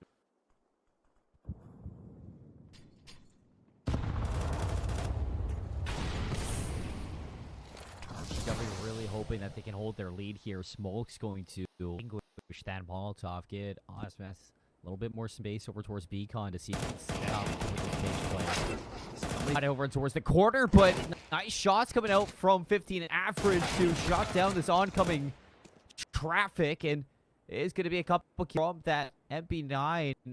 Rack up a little bit more cash into the pockets of these players.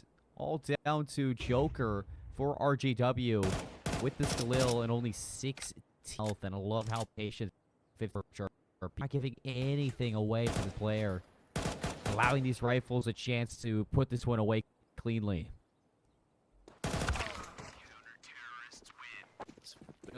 Should be a recovered Galil. No, it's actually an M4. 15 average are in the best area they could be, given this first half scoreline already being foregone. And RGW know it. They're instead doing barely anything around the second half. I see 2 Eagles, a P250, maybe 2 of them. A flurry of nades. And that's about it. You're probably getting the $3,400 saved over in the next round. But that nade does, what? Damage? No. 17. Not good.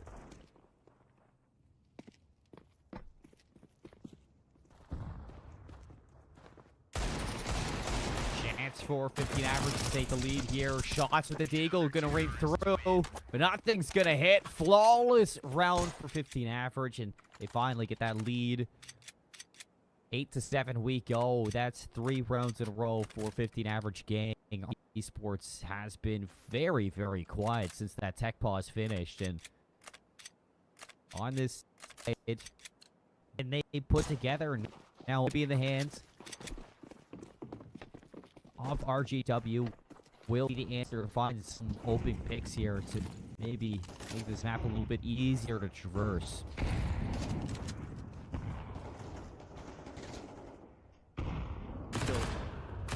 Already early for RW. That's their first disadvantage. That swing through Mindy. How do you lose that fight? Luckily, at a bare minimum, it's you do still have a 3v3, but that Molotov goes too far. Fortunately, they're being it off. That should be a wide communication. With the second Molotov going through, that they're heading onto the B site, and they do. Will be planted 3v2, so but the flank coming through, they're wasting no time getting to underpass. Pass, no time whatsoever. It's going to be down for RGW now for rounds. 1 play ending for 15 average. T side, he's going to run. He's just going to give this one up. It looks like you're going to be well where, but a team's only 1 player standing up you. TTL, it's a round win, but at what cost?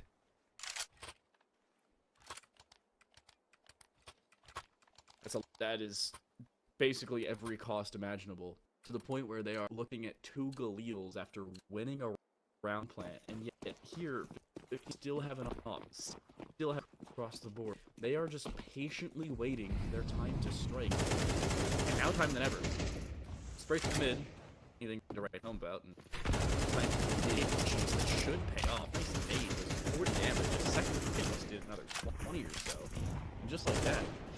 Low HP early, and less than ideal at the very least.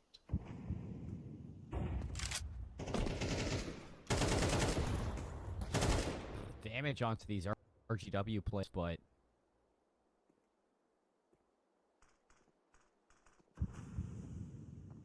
minimal, I would say.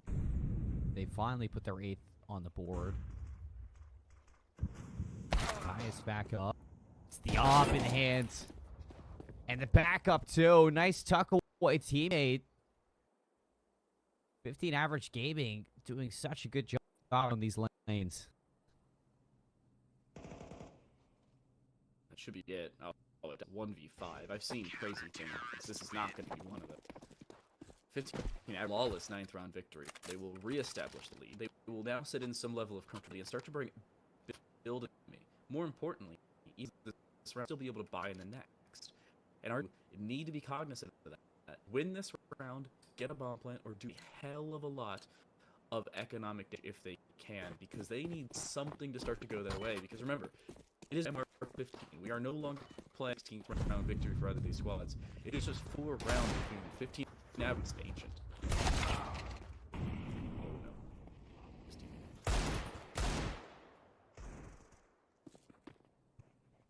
Tell me it's gonna be a deep round.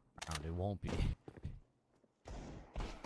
I mean, CCL, this I don't know what's come across them.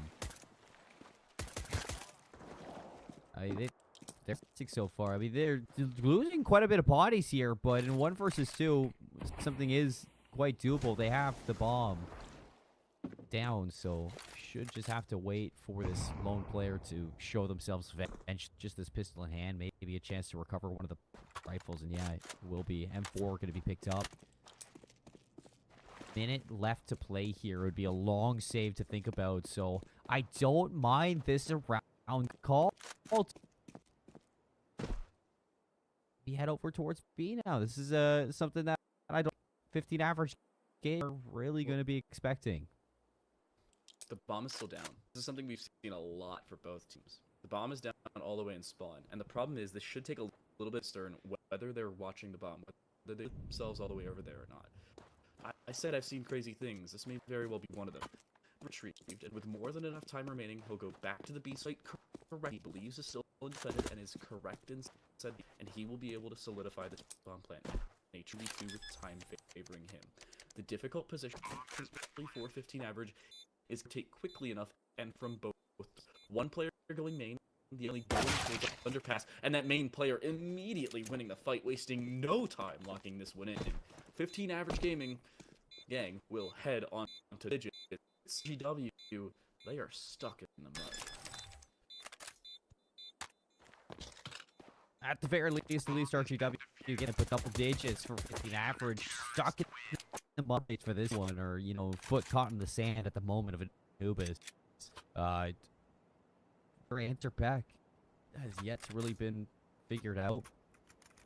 Rifles into this round, they'll have that AWP back, but everything has been starting off of these initial. It's more when it comes down to RGW and the way that they're isolating these fights. Haven't really been seeing a lot of use to make these players on 15 average feel uncomfortable. Would like to start seeing them use some of these flashes to start getting them into on these fights. Just see them in an opening gunfight period. Be a much better scenario for them if they can kick off well, if they can at least just gather up and hold the site well. Something as their way. And because of how little they've pressured over towards this A side, you can see how forward, more often than not, Lambda are going to be. Tucking. Go back to bite them, swing through underpass, 1-for-1 trade though, nothing to write home about on either side. And now with that underpass control, they want to try and see, are they aware of it on the CT half? That's the real question. Slow towards the CT side, doesn't go up in time, and because of it, combine that with a nade and the M4, they end up going 2 for 2. Dink. Headshot will land, but a bomb plant. And that is the op player. So much information here from Vida. The op player goes down. Molly's not going to be in the back, and they just walk right through it. 15 average. Hung a map victory. Fast through the fire to take that one. They're going to be able to pick up that AWP and secure it for the next round. But wow, that was a round that I think 15 average would have loved to walk away with, and probably should have walked away with in that same sense. I'm not sure how that first player went down for free. I still can't believe that they threw the Molotov off the wall, saw both players in there, heard the Molotov doing damage to both players in there, and looked away for a second. Looked away. If he wins that first fight, he wins the round. But, I mean, just timing alone ended up costing him there. Oh my god. Shot smoke will end up sending things into at least position for RGW, but just like they throw away their man advantage because, yeah, let's get aggressive elsewhere without any trade potential. Why not? Well, it is 4, so you don't want to take this one away just yet. Gonna make it a little bit tougher. Dodge going down, their main source of aggression so far through this 3 off the floor. And a minute 12 to figure out a way on to lights, but 15 numbers advantage and split into 2 or split, but whip to the player. Looking through the spawn of RGW, they know exactly where these players are going. They have locked this in and patiently waiting behind the pillar as well. As soon as somebody on the site takes a fight, that's there's a swing. There's a swing back. There's one. There's almost a second. There's still a trade. This is a potential round back, but it's not enough. Double hit with the op. That's 12 rounds for 15 average. RGW need a way back. If they can find it, now's the time. But the problem is, again, they're going to have to take on the economy side of things. This could be it. This could be ancient. We get a timeout. W's last chance to did that in a 2-0 fashion. Needs plus TTL, but like, where begin? Where does it start? It's just so many issues with this team. It does come down to before they were dominating early obvious, but now they just can't get an answer towards the shot shove, swinging the pendulum that has been this best. And right now, everything's on the side of Fifth Gang. When it comes down to the firepower behind these rifles, and even look at this buy for RGW, it is not looking good. I wouldn't mind seeing them go back to their kind of bones, heavy aggression, 5-hit a site, and hope to...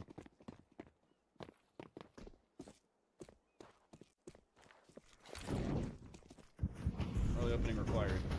Utility, at least not enough. Not great weaponry with 2 kills I see.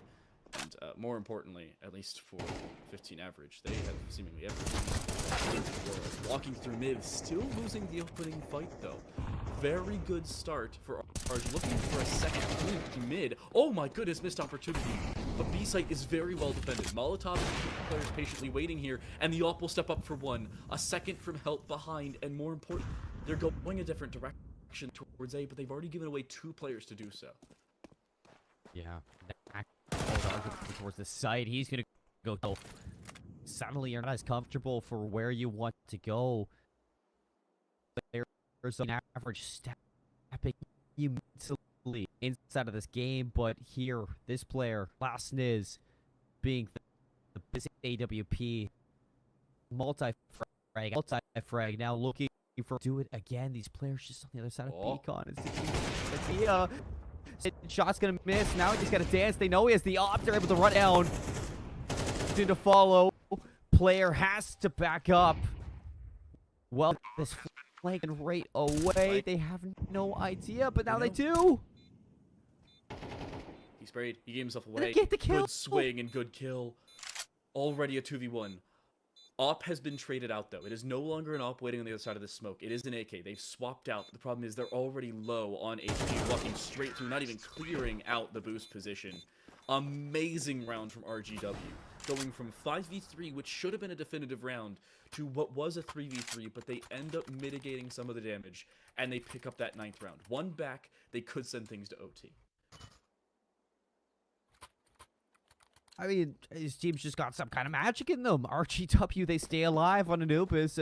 OT is what they have to be looking for at this moment. And with the momentum shifts of both of these teams and how many highs and lows we've seen from both of them, I would be worried for 15 average if this does go all the way to overtime. Because as soon as RGW gets something going, you know they're ready to run for a dodge. Losing out on teammates, has to make a play, and there it is, but he's traded out right away, and this might be Ancient on the horizon. One more player to deal with. Lost everything in the round. Vita, can't you pull off the 1 versus 4? It's fairly undefended. Mid is not being held, at least the underpass of mid is not being held. This is an opportunity, and if you go on to B, you're going to find a deagle, and only a deagle waiting for you. I'm not going to say this is likely, but there is still an opportunity for Vita to pick this one up. An opening kill, at a bare minimum, is a requisite, and he's found the timing. He will slip the gap, but he will, at least for the time being, a way in. But does he find the deagle before it gets away? No. Even with a bomb plant here, I don't like his chances. 1v4, everybody swarming you at about the same time. And even if you clear everything here, you're going to be able to get that bomb plant, sure. But how much more is the question? I actually like this call. Go forward. Try and gain something back before getting that bomb down. The problem is as you do so, the AK has been retrieved. An opening kill at a bare minimum, but 46 HP for the 1v3 with a bomb plant. Yeah, he takes damage, and that's the hard part now. You have no information on where the remainder is, so he has to still clear out on some kind of route. Bomb's going to be planted for Beacon. Going to be funneling in towards him. Players now rushing to the rescue. Looking to find Ancient, and we will get 3 maps today between these two teams. And looking to push their ticket into the monthly final. It's going to sound Ancient. Ancient early and Ancient for 15 average. Again, a situation that we were looking at for them, saying what was going to happen on Anubis. Is their CT side going to be better? Is their T side going to exist? The answer for both questions is definitively yes. They still go down 7-5 at the half, but it could have been significantly worse. They pick up 5 rounds on their T side. Their CT side picked up a very clean 8. They didn't make all that many mistakes. They only gave away 2 rounds total. And now, look at 15 average. They've got some momentum heading into Anubis that, again, remember, they chose between that and Overpass as a third map. Yeah, they did. They had that chance to pan out that last map, and they took that chance of going to Ancient for that map number 3, so 15 average, where they were seriously down in the dumps at the beginning of Anubis. They go down 6-1. They crawl back to a 7-5 half. They win 4 rounds in a row to start off that second half, and they look fantastic at the end of Anubis. Their map pick goes their way. So does RGW Esports, and that leaves us at the decider for one last shot at that monthly qualifier for both of these teams. Both showing their best, both showing their worst so far in this series, TTL. But both going to have to figure things out as we are going to be heading to a quick little break as we get this map 3 set up. We'll see you on the other side for a little bit of the more of our Arena Esports tournament powered by Etisalat by EN.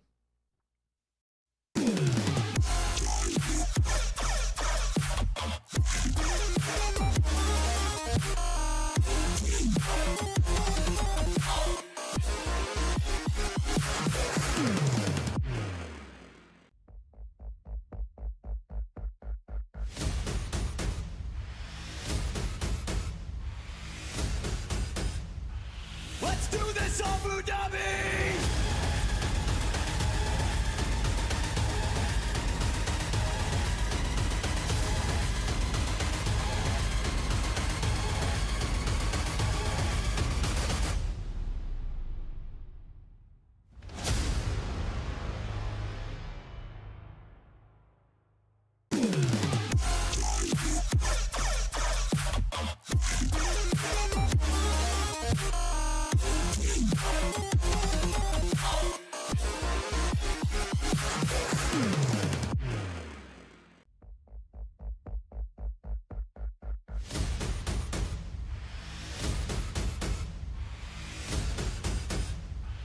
Let's do this, Abu Dhabi!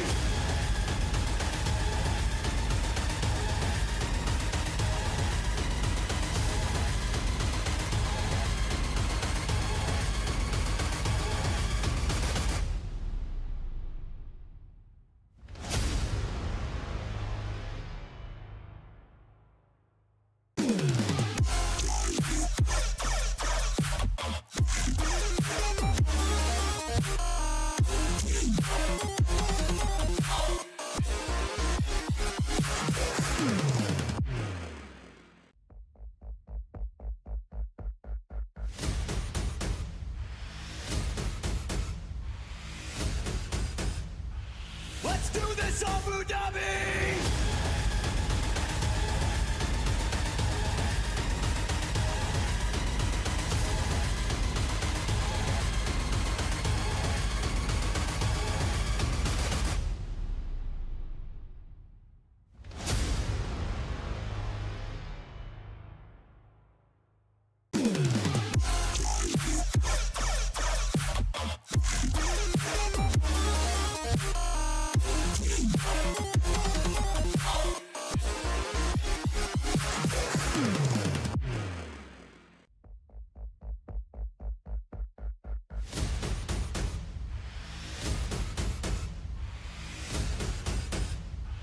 Let's do this, Abu Dhabi!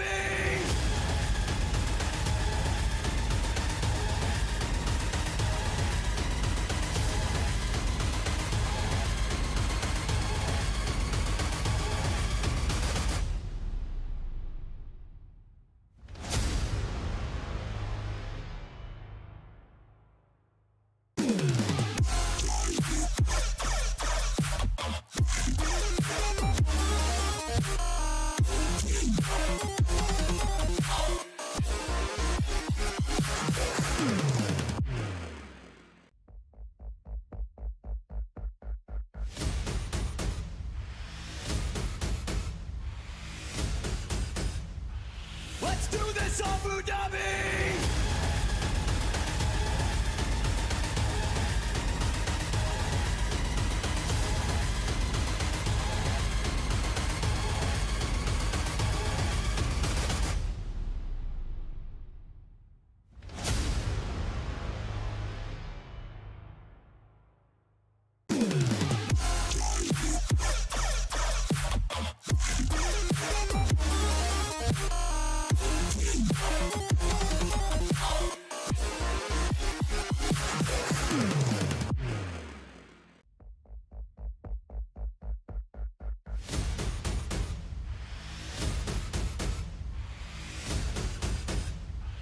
Let's do this, Abu Dhabi!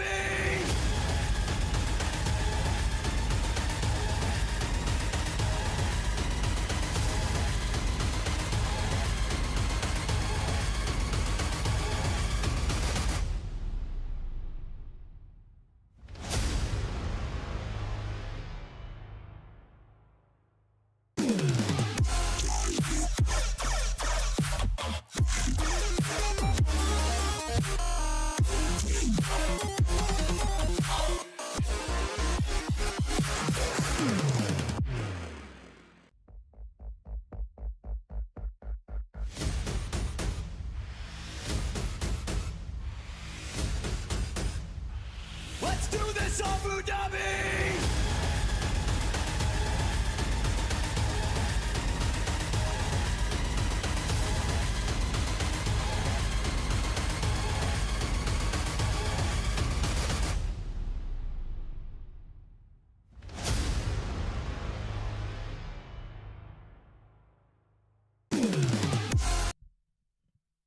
Welcome back, everybody, to our Arena Esports tournament powered by Etisalat by EN and AD Gaming as our strategic partner. We got a brand new face on the desk with us. It's Q. Buddy, how you feeling today? Yo, what it do? What it do? I'm excited to get on it down to business here. I sound like I'm joining in a little bit in the middle of this thing, but I heard we're going ancient. I'm excited. How are you? I'm excited too. I mean, it's been a fantastic couple of maps. We got RWG Esports versus 15 Average Gang. Map number 1 on Mirage going over towards RWG Esports fairly easily, and we thought that momentum onto Anubis was going to continue. They start off almost flawlessly. We go to a little bit of a tech break. It seems like 15 Average, they've gotten everything handled when it comes down to their tech in their own nest because they stomped the second half of Anubis. I mean, they made that comeback in the first half to 7-5, and they didn't stop there in the second half of Anubis. They looked out of this world. So heading into Ancient, I mean, this is going to be a very fun one. We've seen the best of both teams. We've seen the worst of both teams, and now we get to hash it out on one last map to qualify for those monthly finals. What's always fun too when we get into situations like this here, Seymour, it's now we've seen, you mentioned we've seen the best of both teams, but sometimes I feel like when we get to like that third map, it's kind of maybe not quite as strong of a choice, kind of more of that like fix. So maybe not something that either team's quite as comfortable on, but maybe one of these two teams can just kind of will themselves across the finish line. It's a big question. It's what's it going to take to get that advantage inside of this map number 3? Because I think one big noticeable difference is how strong these opening engagements have been from either side of the team. Back on Anubis at the start, you started to see very thorough game plans coming out from RWG Esports to try to isolate a lot of those kills. That was thrown out the window towards the second half of Anubis, and they looked a little bit lost, whereas I think you started to notice that the gunfire and the mechanics that were being shown by the individuals over on 15 Average is a little bit better than RWG Esports. And when it comes down to those openings, you saw the op really showcasing skill and a lot of pressure onto those starts. If it continues into our third map here, it's going to be down to who's going to show up in those power positions, who's going to show up with those rifles, because it's not going to be an easy game for either side. So looking at how this game has gone throughout these first two maps and knowing that we are heading in to our third and final map here, I got a question more. If you had who you thought was going to be walking away with 3, who and why? Honestly, I can't really put one team down just because of how things have gone between this series. I usually will have a favorite going into this one, but the fact that that second half of Anubis was so decisive from the side of 15 average, but at the same time, the start of Anubis and the entirety of Mirage was they seemed lost and not put together. It has me question which 15 average are we going to get, because if we get that map number 1 15 average, I would definitely say more often than not I'd put the favor in the side of RWG Esports. But if we continue to see 15 average play together, you work off of each other in a lot of crossfire situations and flash themselves into opportunities, use their utility properly, then going into Ancient, I have confidence that this team will walk away with a win and move into our monthly qualifiers to be our first team in the CS2 tournament to move into those monthly qualifiers. It's just a toss-up of which 15 average gang team we're going to get.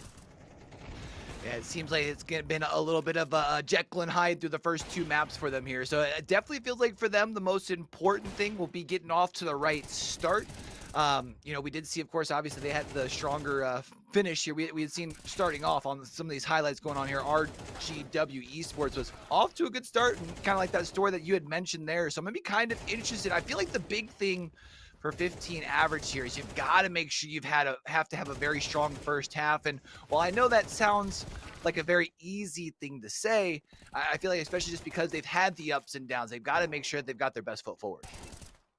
The CT side has been their best so far throughout this series. So if they're going to be starting off on the T side here on Ancient, I at least want to see them keep it competitive, because as we go towards the end of that first half, looking at these highlights, you saw that 15 average were able to bring it back and keep it close. Their pistol rounds into the second half have been very telling in what kind of a series we're going to get, but it really just comes down to 15 average keeping things competitive against RGW Esports, because even back on Mirage, they had a lot of chances to put some rounds away. They weren't able to clutch up some 1 versus 2s or some 1 versus 1 scenarios, and that changed on Anubis. They were managing to, walk away with a lot of those clutch scenarios. So if it really honestly just comes down to these individuals of 15 average gang and whether they're going to be showing up like they did on Anubis, or whether or not they're going to be playing like it was Mirage again, because there was 2 completely different rosters that were fielded, it seems, even though it was the same. Should be definitely interesting to see as far as how things pop up. I also can't help but wonder as far as for RGW, right? We talked a lot as far as for the 15 average gang, as far as for them making sure with kind of some of the inconsistency, but want to make sure I've got this right. RGW was the one who's kind of bounced back strong in map 2, right? Say it one more time, sorry. RGW was the team that swung back in map 2, right? Do I have that right? No, it was 15 other way average around. Who swung back in map number 2. The other way around. But you know what? Gotcha. RGW was running away with it every other time. It's just that one moment that kind of things, fell away from them. So it's RGW kind of playing on that, I guess, underdog story, that comeback story that going into this map number 3, because it's just, it was the 15 average show. There was no presence for RGW towards the end there. They had one round that walked away with I think it was a 1 versus 1 scenario for them, but other than that, so many missed opportunities for this team. And it feels like, especially when you talk about CS, momentum can sometimes be so huge coming into a map 3 like this, right? So for 15 average, knowing that they were able to have that big turnaround for them, I'm sure for their fans feeling a little bit better. RGW, though, you just got to get back to what you were doing, right? You were mentioning, like, for them, they were kind of running away with things early. So if you can just kind of get back to the basics, have that really good, bad, short-term memory, just basically forget that second half. Maybe you can get out here. Brain. Yeah, exactly. But while we're talking about things here, let's kind of take a look at how our teams have been doing as far as on the scoreboard here some more. Yeah, Anubis, I was talking after Mirage back with TTL that Roskov and Zach Reno were hands down the best performers that we saw on this team. But going into Anubis, their map pick, the whole team stepped up at times. It looks like we did get Chiksnevsky. I hope I'm saying this one correctly, and I apologize. But they subbed towards this map number 2, and the team looked a lot more put together when they were talking to each other and setting up these strategies. So I'm kind of looking for a repeat when it comes down to the whole team kind of putting in that effort to frag together rather than just seeing Zacharino and Roskov taking the, I guess, headings on top of this game, because you look back at the overall scoreboard in this, and after map number 2, if you were looking at the scoreboard after map number 1, it would have been heavily skewed back over towards the favor of REW. But the fact that things are laying even after Anubis and how good these teams looked or how good this 15 average team looked at Anubis goes to show how one-sided each map has been. Yeah, and you had mentioned as far as how, for the kind of like our duo down there for 15 average, Zacharino and Ruskov, you see that they're sitting kind of ahead above the rest here as far as for their team, right? Obviously still only a couple of kills, but then when you look across the way, it's kind of more of a 3-headed monster. So I feel like as far as when you look at why maybe it is that prior to that little bit of a slip up from RWG, why they were able to kind of keep that pressure more consistently, because it's not just 1 or 2 players popping off, but more kind of spread across the board. I'll be interested to see as far as if they can kind of keep that dynamic entering into Ancient here. Yeah, I'm excited for when we do get into Ancient and see these two teams go head-to-head, because it has been nothing but exciting on both sides of the fields. I will say, I kind of said it before, we've seen the best of these teams, we've seen the worst of these teams, and I'm hoping that we go into this map 3 seeing nothing but a bloodbath from both sides, just a nice brawl between these two rosters, because there's a lot on the line right now. That chance to go through everything inside of this tournament scene. We got a couple of months to play when it comes down to these qualifiers. You win here, you get into the monthly final. You don't have to go back through those open qualifiers, and if you win in that open final or that monthly final, you make your way into the playoffs, so and so forth, all until you reach that championship stage, that LAN chance, that opportunity to have experience in person playing CS2. It is one accomplishment that I'm sure a lot of these teams throughout this tournament over the course of the next 4 months are going to be looking forward to. So heading into Ancient, this is a big map for both of these teams.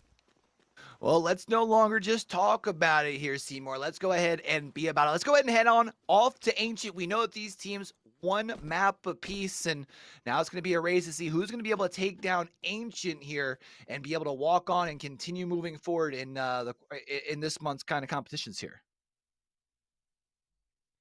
Yeah, it seems like through the knife round, then we decide which side we start on. And again, I do want to reiterate that the CT side for 15 average gang has been a lot better than their T side throughout today. Their T side has just kind of been keeping up with their opponents on the other side. So I'm looking to see, where we start with, what's going to be happening. It seems like in chat I'm seeing a best of 3 knife to determine who's going to start. That's something I've never seen before. Maybe, one time for the one time, since it's the map 3 of best of 3. Yeah, I'm not exactly sure. I mean, we should be interesting to see how things break down. And so, I mean, if that's the case, I mean, I'm all for it. Let's try something new, You got a lot of experience on Ancient. I'm guessing, Q. Is there anything that you expect going into this map from both of these teams, from what we've been breaking down with that T side experience and that, I guess, better side that we've been seeing for 15 average gang? I don't know if there's any one thing that I would say I would look forward to expect. I think the most important thing is seeing, as far as you had mentioned, the strength for 15 average. I feel like for them, they need to make sure that they can bring it on both sides for them if they want to break it down. As far as for Ancient itself, I don't know if there's anything in particular I'd say in this matchup that I'd be looking out for, other than I would imagine the game slowing down just a little bit. I feel like Ancient tends to play a little bit slower. You know what I mean? And both of these teams have been very aggressive. I think it wasn't until the second half of Anubis that I really started to see some patience come out from 15 average gang. And if that patience continues going into Ancient, maybe that's going to be their way into the monthly finals. I mean, a lot of questions that you and I are going to probably seek to have answered through the course of this game.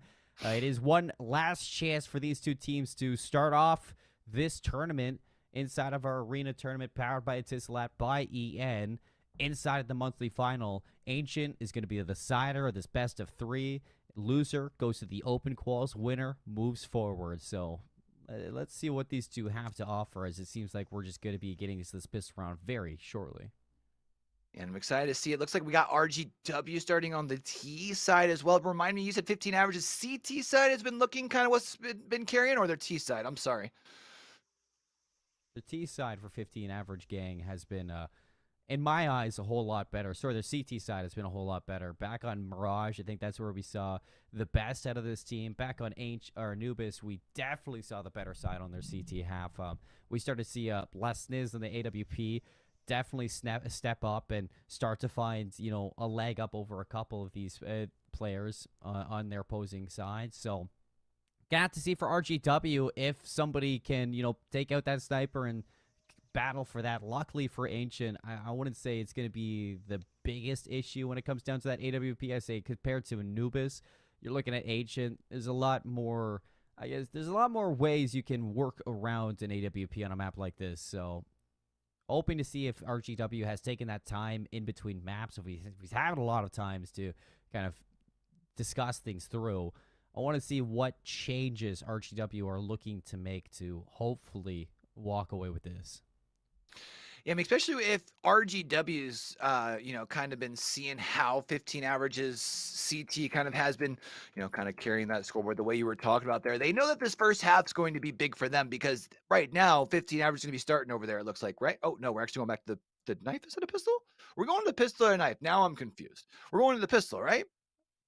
We're having a little couple of issues when it comes down to, getting these players on the server and getting everything situated, folks. So bear with us as we get ready for this game on Ancient. Nothing is, I guess, figured out just yet in starting it. So, hoping to get Ancient started as quick as possible, Q. And as soon as we do, then we'll be out to the races. Similar issues were had at the start of Anubis, it seemed like. So, into Ancient, it seems like they're just trying to fix it once more. So hopefully everything will be fixed very, very shortly. I mean, for the last map, you definitely want to make sure that everything kind of is ready to go. All the T's are dotted and the I's are crossed, so to speak, or however they call it. So I'll be interested to see as far as if we might potentially kind of see as far as who off. Again, I want to see off the rip who can take control here. 15 averages of CT side's been looking that good, and they're on CT side here, Seymour. I want to see as far as some RWG kind of come out and kind of take the air out of the room, so to speak. So I feel like these first couple of rounds, obviously after those first two where you kind of have the pistol discrepancy and some of the economy, so to speak. So I feel like once we kind of see rounds like 3 through 6, it should give us a good indicator as far as which direction we should be seeing this map going. That's what I would imagine for sure. RGW will have a lot to prove right now after that performance we saw towards the second half on Anubis, but middle of the map's going to be completely open as a full rush through Red Room. Dodds leading this one is what I want to see. Dodds being the aggressive player. 15 average has just backed up into the donut, and playing this retake all together, we've completely flipped the script on who's pushing from what side. And now it actually looks like it's going to be a pair moving here through short, trying to see if we can get a little bit of space back here on the site. You can see trying to find one. We've gotten 2 out from either side, though, as the field very quickly going to turn this thing into a 2v2, Seymour. It looks like we just might be able to get this defuse off as well. 1 versus 1. Bomb is planted for Nako, and yeah, no chance for 15 average without that defuse kit other than just to stick it and wait and hope that goes your way. RGW, what a bold. As soon as they recognize that mid is completely wide open, yeah, to full 5-man hit that right down the middle, flip the script into which side you're on, get that bomb planted over towards A, and a lovely round out of them. That's what I want to see that we didn't really get to see towards the end of Anubis, is this aggression from RGW when they're really showcasing it. They look like the better team. It's funny because I was mentioning how I was kind of expecting things to slow down, but we actually just saw RWG just move themselves, or RGW, sorry, move themselves out and just completely bull rush that middle, and it allowed them to take so much space and try and set things up, which inevitably made that retake so hard. I mean, yeah, it was a 5v5, so the numbers were there, but I really feel like 15 average kind of got caught off guard. Interesting to see that literally nobody was watching mid. I guess they were just kind of expecting kind of a slower approach on either the A or B side. This is something you can't expect against RGW with how aggressive they've been through Mirage and through Anubis as well. You got to be more aware of that. Scouts out over towards Donut. That's Liz looking for an opening, but Joker doing a good job at tapping away, doing some damage, and keeping them at arm's length for now. If they do end up rotating over towards B, only 2 members going to be here, Deagle and an MP9. So this is a really good call for RGW to make. This is kind of more that slower approach that I was kind of more expecting we see whenever we comes to our map. But you see holding off the corner, able to get one, but unfortunately gets traded out here, Seymour. RGW actually kind of falling behind here. MP9 and a scout still active. Flank is on the floor through Cheetah. And Osmas only on 7 HP. So all you really need, even if you're the scout player, is to use your sidearm. And this should be a round confirmed for 15 average. We saw this same exact thing happen to them back on Mirage. Now a little taste of your own medicine as they're going to take their first round of Ancient and continue to keep us even here throughout these first 2 rounds. Even an AK recovered for this team, so that's a fantastic round to win. Yeah, it's a big round, able to win as far as obviously with the eco obviously not being in your side, then obviously being able to pick up that rifle as you had mentioned as well. Good start for them here. Now the question becomes, can you avoid that same fate from happening to you right now? You're the one with that gunny advantage here going in to round number 3. Looks like they're going to try and at least show a little bit of a similar approach over here on B by ramp, but they've still defaulted this bomb back. I think they're going to take some time and try and scout things out, but unfortunately they're going to have to do it with 4. Oh, let's make that 3. Yep. Nothing's decided. Bomb is still down in the spawn of RGW, so it seems like they are just hunting for any mistakes that 15 average gang are going to be making, but since Anubis, I haven't seen those mistakes be as apparent as back on Mirage, so things looking to really fall into place for the squad. I'm really liking what we're seeing out of 15 average when they do work in unisons like this. The bomb's finally going to get recovered as somebody has snuck all the way in towards B. Osmas has a chance to open all of this up, but same goes the other way as that flank coming through from 15 average is going to be able to catch Joker off guard, shot in the back, but everything's riding on this Deagle. The control. Should get one freebie. And there it is. Shot's going to ring out. M4 picked up. Player now inside a temple, and the scout's going to hit its mark. So RGW, that chance swept under the rug very, very quickly. And 50 a very average smart read here. should be able I to was put going to say, this as far one as away. the Yeah, they read, will. the read's so good, though. They had that flank coming in. Instead of reading that being space, trying to like build space over on B, realizing that probably meant was to be a kind of a, you know, look at me over here while there's something going on over on on A, basically all of Facade. And they call that thing out right, which allows them now to go back-to-back on the rounds. Yeah, and here you've still got the lead, and you've still got rifles because of the way the rounds worked out. So 15 average, off to a great start. I'd say back-to-back rounds, and RGW is still going to be riding off an eco buy with what they scraped together in the last. SSG still for Les Niz. He's been rocking this ever since that second round. He didn't die all the way back then. First one in. This is a shot. Eagle hits. Second one possibly as well, but Ospas is going to be able to run that down. Smokes to be dropped over towards Donut. They're looking to get this ball planted here and now, but the reinforcements have come. The cavalry arrives, and Ruskov mows them all down. they arrive and they move in quick, fast, and in a hurry there, Seaman. More. They took no time to wrap up that round. Obviously, a little bit that helps out there as far as with that weapons discrepancy, which won't be the same here, obviously, with now kind of rifles and all the hands. This is going to be the big round here for RGW. Now you've kind of evened the field. You can't allow that econ to get much worse by dropping this round. 3-1 we go for 15 average games. Probably the best lead we've seen them start one of these maps off. And they want to start with this aggression. M4 gonna walk it right through Cheetah. Finds a kill in a second one as well to back that up. Now the bomb carrier really threatened here if 15 average decides to continue to press on. They might be able to catch Joker off guard and put that bomb to a really bad spot, but walking on over towards A, player inside Temple, only able to find the single kill. So we go into a 3 versus 2 with the bomb rotated back over towards A and a player of 15 average game. Looking through the middle of the map, that would have been a huge kill, but Nako going down might spell trouble for the remainder of this round. It is indeed not looking good. Things still could technically turn around here, but the 3v1 going to be tough, and you can see turns the corner. Unfortunately, going to have to hold that here for round 3 still left standing. 3 rifles still in hand, which means even less to reinvest in this round here for 15 average, and they just continue to cruise here on Ancient. This is roles reversed, exactly what we saw in Anubis queue.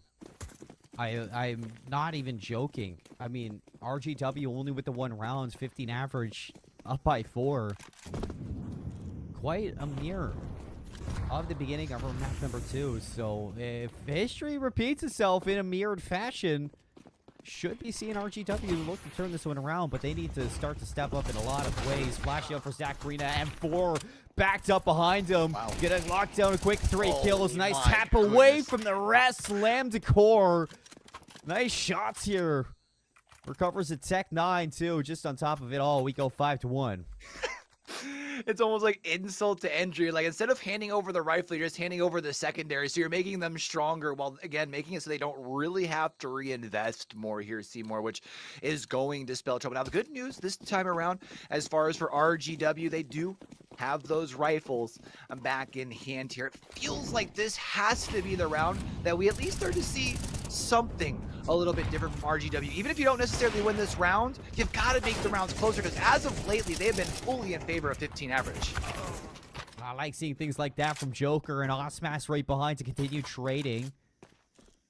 Op's going to be recovered, and Osmas is a player right over towards the left. Is he going to be ready for this one? AWP is the right weapon to have it. Yeah, there it is. 4 players standing for RGW. This is their chance to look for their second. Now things get tough here because, of course, it's going to be 4 versus 2, 15 average spread out here as well. So they're going to have to try and see if they can play things patient. And if I had to guess, you're going to try and play patient until you see RGW actually commit to a site. Because as of right now, you've got 1 in chamber. You've got 1 sitting on that kind of like that back alley over by B as well. So it's not even like you can really check separate angles. You just have to hope that in this case here, you can hold off the plant for just a little bit and allow that flank to come in. Oh, look at all it. Plenty of Molotovs to make Ruskov uncomfortable, and couldn't ask for a better way to weed out that single player. Ruskov is not a player that you want to tread lightly against, and that's going to leave Spicken in 1 versus 4 scenario. 2 members extremely low, but this should be a call to save.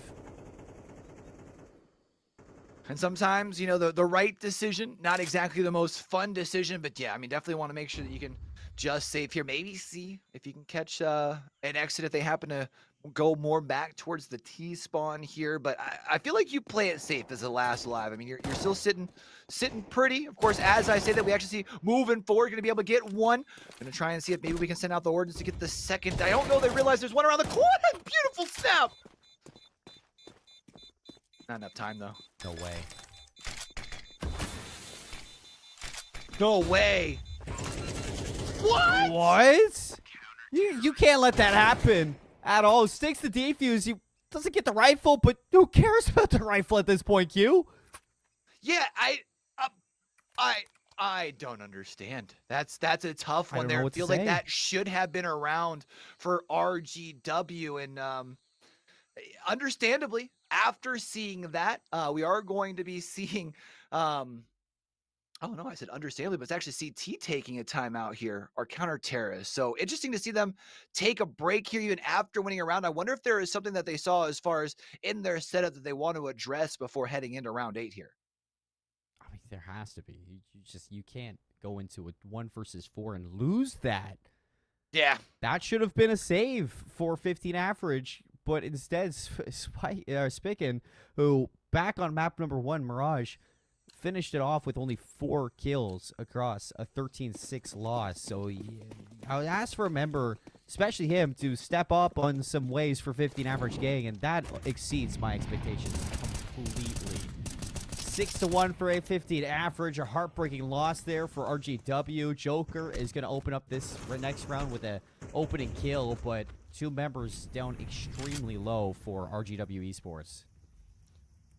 Even though maybe have the advantage as far as the numbers here, I mean, health-wise, pretty well plays out to, well, actually still technically in favor, I guess, of 15 average. And unfortunately, though, you still got to be able to at least find the first one, make this thing into the 4v4. But it does seem we're going to be seeing our squad playing just a little bit more patient, trying to move their way. A nice shots to try and delay the push here onto B. And you can see now going to be pinched from both sides. Going to have to try and make sure they can delay this push just a little bit. Gets one, gets the second as well. They keep it close, but they need round wins. So can Osmas do that with bomb down? AK in hand. Bomb is in his pocket as well. So 42 seconds to wait for this one. Just has to be very, very careful with what he does next. Player on the back is going to see that one. Osmas now. Position's going to be known. 30 seconds left.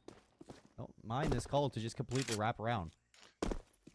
Yeah, I mean, you still have plenty of time to be able to make the move over. Wouldn't be surprised if we see 15 average pull the trigger on rotating over towards A through connector here. They're going to be able to start hearing that plant coming in now. So it will be the 2v1 on the retake. And it feels like you need to clutch this up in the 1v2 because as much as we had talked about, you needed to start making the rounds closer. If you were to then drop 2 close rounds, not only the 1v4 that didn't work out in your favor, but now this one as well. Going into the following round, 1-7. With the beautiful shot as well from the up, and that's going to actually allow 15 average to get this defuse as well. And that is what, 7 rounds in a row? That's insane. 7 rounds in a row after losing the pistol. RGW on what seems to have been RGW's strong down. side, you said. Yeah. I mean, this is definitely, I'd say the CT side favors 15 average gang a little bit more, and that's what I was leading into inside of the pre-show.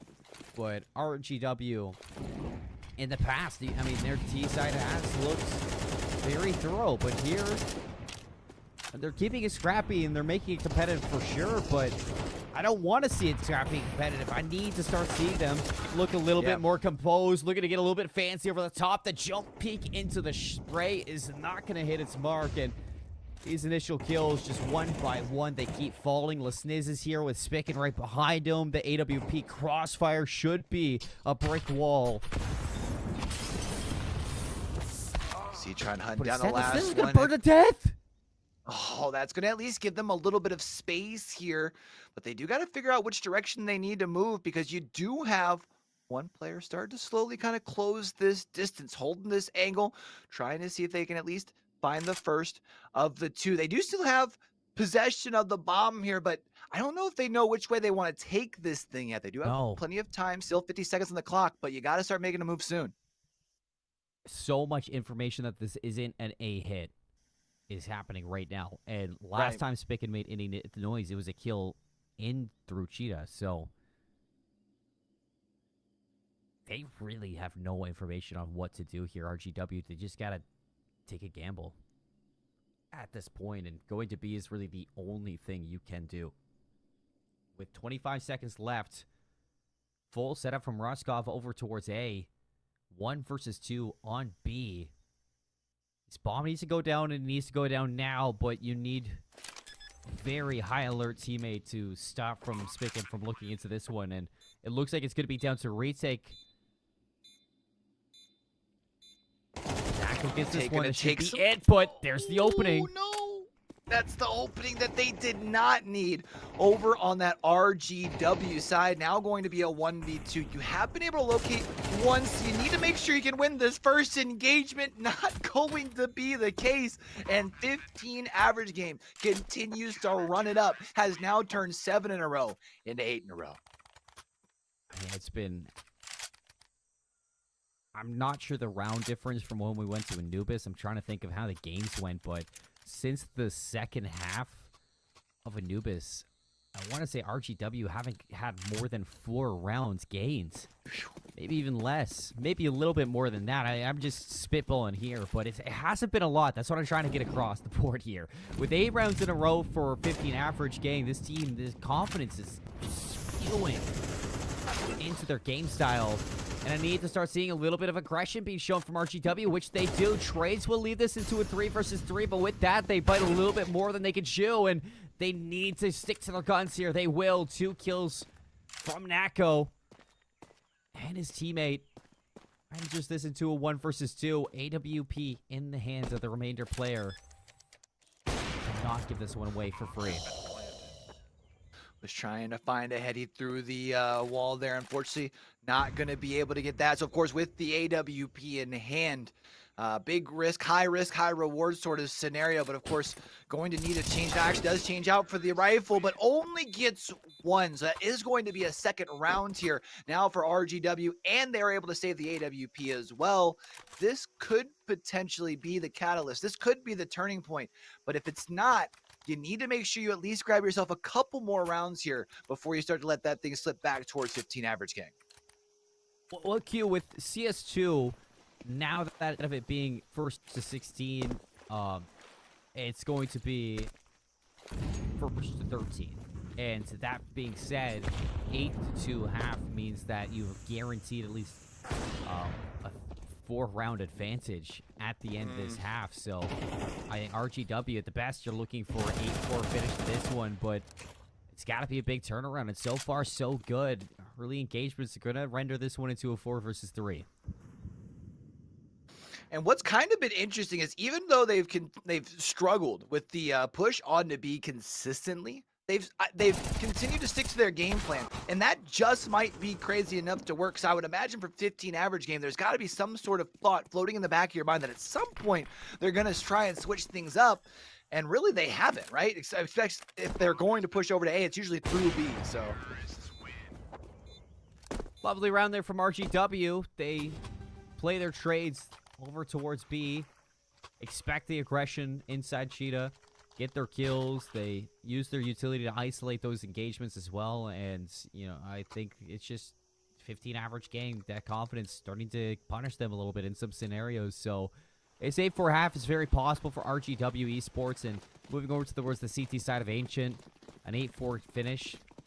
It's definitely still in the realm of possibility of a comeback. So nothing is set in stone for 15 average just yet. Yeah, and the good news for you, too, as a fan of RGW heading into this last round is the way that the economy has worked out is you do very well have the advantage when it comes to the artillery, not just in the weapons, but also in the utility as well, which has allowed you to move on to A, get the bomb down here as well. Now you just have to hold things off for these last 35 seconds or so, and that 8-4.5 is right there. How is he on site? How does this happen? Absolutely no way. Stop and now he has an AK. Things falling apart. What is this? 1 versus 2. Spicken the hero play for 15 average. And now it's just an MP9 to get this one done. There is no time to make this happen. He's going to tap it out. Try to make some heroics. The Joker's going to put it away. Spicken almost turning that one around. A valiant effort for 15 average gang, but RGW, what a wrench thrown into that last round. One of the first times we've actually seen them with a full man push into that that A site. All aggression shown. They overwhelm that single player. They throw down their smokes, get that bomb planted for a post plant. Maybe a little bit of a hiccup there with how that lone player does make its way onto site for 15 average, but they get the job done, and they finish this as best as they can with an 8-4 half. And I feel like as far as for RGB, like that's such a big turnaround, right? Because you win the first round, and then what was it, 7 in a row, 8 in a row, 8 in a row as far as the rounds for them. So to be able to bounce back with those last 3 there, to be able to at least pull this thing to what's manageable, right? Because obviously the playing field is back to even going into the pistol round. So with the pistols, you have the advantage, and all of a sudden 8-16 is manageable. So it's got to start in the pistols. So far, this pistols, I mean, you couldn't ask for a better start than that, I'd say. All 5 members of the team of RGW stay alive for a pistol round win, and once I mentioned to you that on Ancient, swapping over towards that T side for 15 average, nothing is guaranteed with an 8-4 half, and why do I say that? Because you win this pistol, you reach that 5th round. Suddenly, if you win the second one, 15 average gang are going to be kind of feeling the pressure of a comeback. So this is an important round for RGW Esports to win, but you can't forget that they did throw the second round away just previously on Ancient. We're now going to be up to 15 average to try and make a coordinated push with the disadvantage here in the weapons. But what I love to see is they're making a lot of noise over on B, and I would imagine that 15 average or not 15, RGW is expecting kind of the whole team from 15 average to be together. So you see a little bit more focus over there. And meanwhile, 2 players slowly creeping their way towards A with control of this bomb. And I would imagine we will be seeing this plant over on this side of the map. Unfortunately, though, your help has gone down. So you're the only one alive with the bomb. Yeah. The bomb might go down, but team falls everywhere else. This defuse will be very, very easy. RGW Esports, they only lose that onto 1 member. It's just heading into the bonuses anyways. Your M4 is still going to carry over towards this next round. 2 MP9s, a scout. It's just like everything's falling into place for RGW Esports to make this comeback. Now, on a map like Ancient, where, you know, these guns might not be the best, you now have an op. That's going to give you a little bit more pressure and a little bit more success rate here to continue this comeback. And with these MP9s, with how many corners you have to check on Ancient, there's so many places where they can just stick in a corner and wait for a little bit of a free kill, maybe 2. And now round 15 feels like this really could be what changes the tides here. I mean, rifles back in everyone's hands here. So either this is going to be the point where 15 average kind of stops this little bit of a run, or continues to hand over that momentum, not just the momentum, but the advantage in the economy here as well. So round 15 feeling so important. You can see getting a little help up here, trying to see if you can get that secondary angle, looking down the hallway here, trying to creep around the corner. There is a player, but they just missed one another. 2 ships passing in the night, ever so quietly, ever so gentle. Everything is shaping up to be a B execute for 15 average. Not the gamble that you were hoping for with 3 players still being here. And a kill coming out from Vito, one of the MP9s, going to be able to take one MP down from 15 average. But here we go. Green light is out. The M4 Voss Mass continues to hold these numbers. Tucked away in the corner is Dawes. They have no idea. And RGW Esports, they continue to press on. And that was the round that you were needing right there. Plus, you're able to still keep 3 up, which means you got them rifles still in hand, helping your economy over on your side. And what was an 8-4 half, because of how things look heading into round 16. You know they're not going to have rifles on the other side. Now, all of a sudden, we just could be looking at a ball game here, folks. I'd say we've had one. Well, I'd argue that we've had one ever since the beginning. 2 one-sided affairs across and Anubis, back and forth. Now a chance for a tie game out of RGW on their CT side after being battered down 8 rounds in a row. Earlier on, they have crawled their way back with almost 7 rounds to match A member of 15 average looking to sneak onto A, but AWP Joker are going to be watching it, and that's the first victim of this round. That's another player down here for 15 average, and now you can just only help but imagine that they're going to continue to try and play just a little slow. You can see it does look like they are going to be lining up here for another B execute, but now with those shots fired, everyone should be moving their way over here, and now it's going to be all left to the lone player, and things seem to be very firmly in RGW's control. Yeah, listen is Tech9.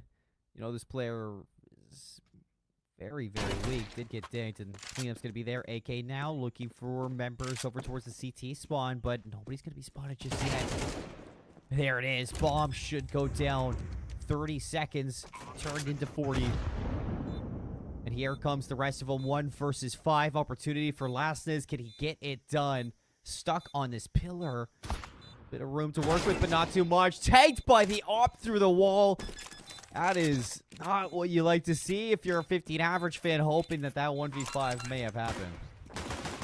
Would have been quite the clip, but when you're at the disadvantage that much as far as in your artillery there, and then you mentioned the AWP shot through the wall. Once that happens, you know, once you stick your head out, especially knowing that you're against the numbers, you're going to fall. Your hope is to maybe get a rifle out of the hand, but unfortunately even that doesn't work here. So now as far as for 15 average, you've got to find some way to be able to put the brakes on this big old momentum train that is RGW, because they're turning around the corner and heading down the home stretch.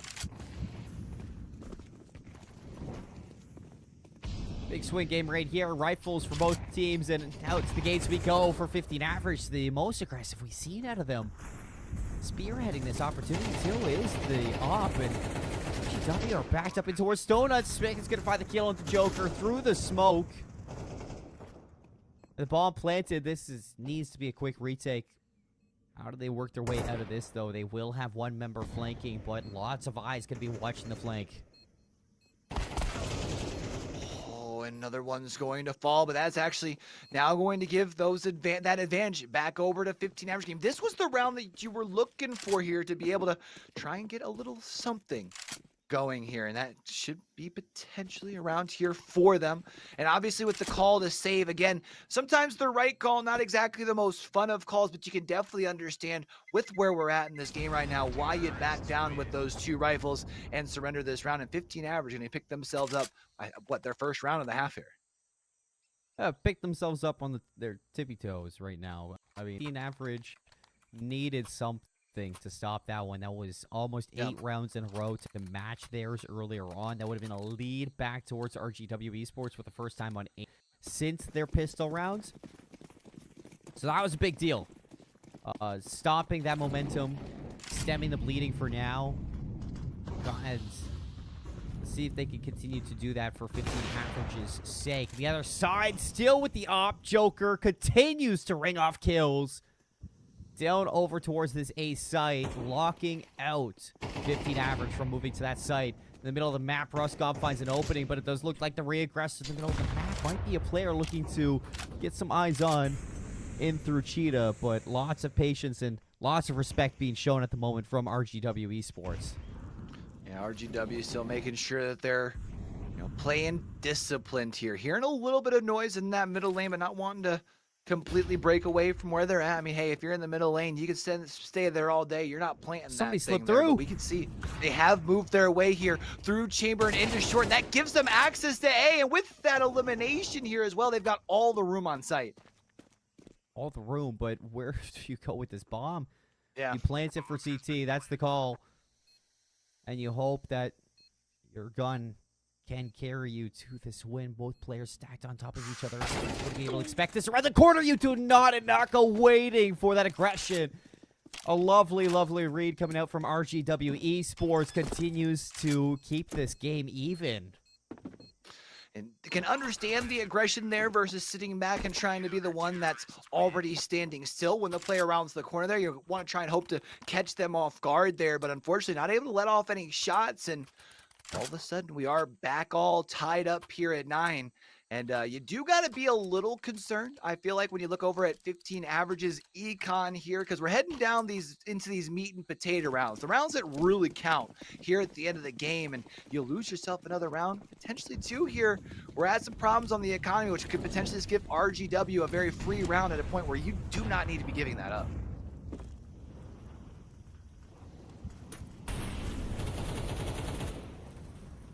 These ops have been incredible so far across this best of 3. Looks like Listeners is looking for yet another one. Spam through the wall. Does it hit? A little bit of damage down onto these players. Yeah. Saccharino has to be careful. So low. Barely breathing after that HE. And enough damage has been done, I'd say, the 15 average that it should be questioning whether or not B is really where they want to go. You can see here, they're pretty well committed to this turn of the corner.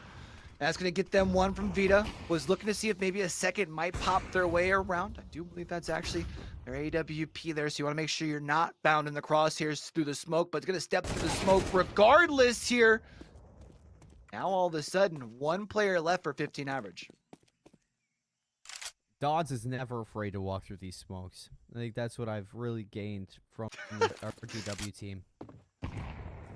And another thing that I've gained is that you really count them out in situations like this. They did throw away a 1 versus 4 earlier on. A 1 versus 5, though, would be crazy. I'm sure the Pixels didn't keep them away from seeing Roscoff. And no, Osmas was hot on his trail. A lead for RGW. First time since round number 1 finished here on Ancient. And now it's kind of ball in the court of 15 average gang. What do they have to offer? And this is going to be tough because, you know, momentum can sometimes play such a big thing, not just on the econ side, but on the mental too, right? Over on the side of, 15 average here at this point, you've got to find some way to kind of pump the brakes here, realizing just how important these last couple rounds are going to be. You've got to make sure that you lock in right here, because if you can't, it feels like if you can't win these next two, and I know math already said that's 12, but if you literally can't win these next 2 in a row, it feels like this is an RGW dub.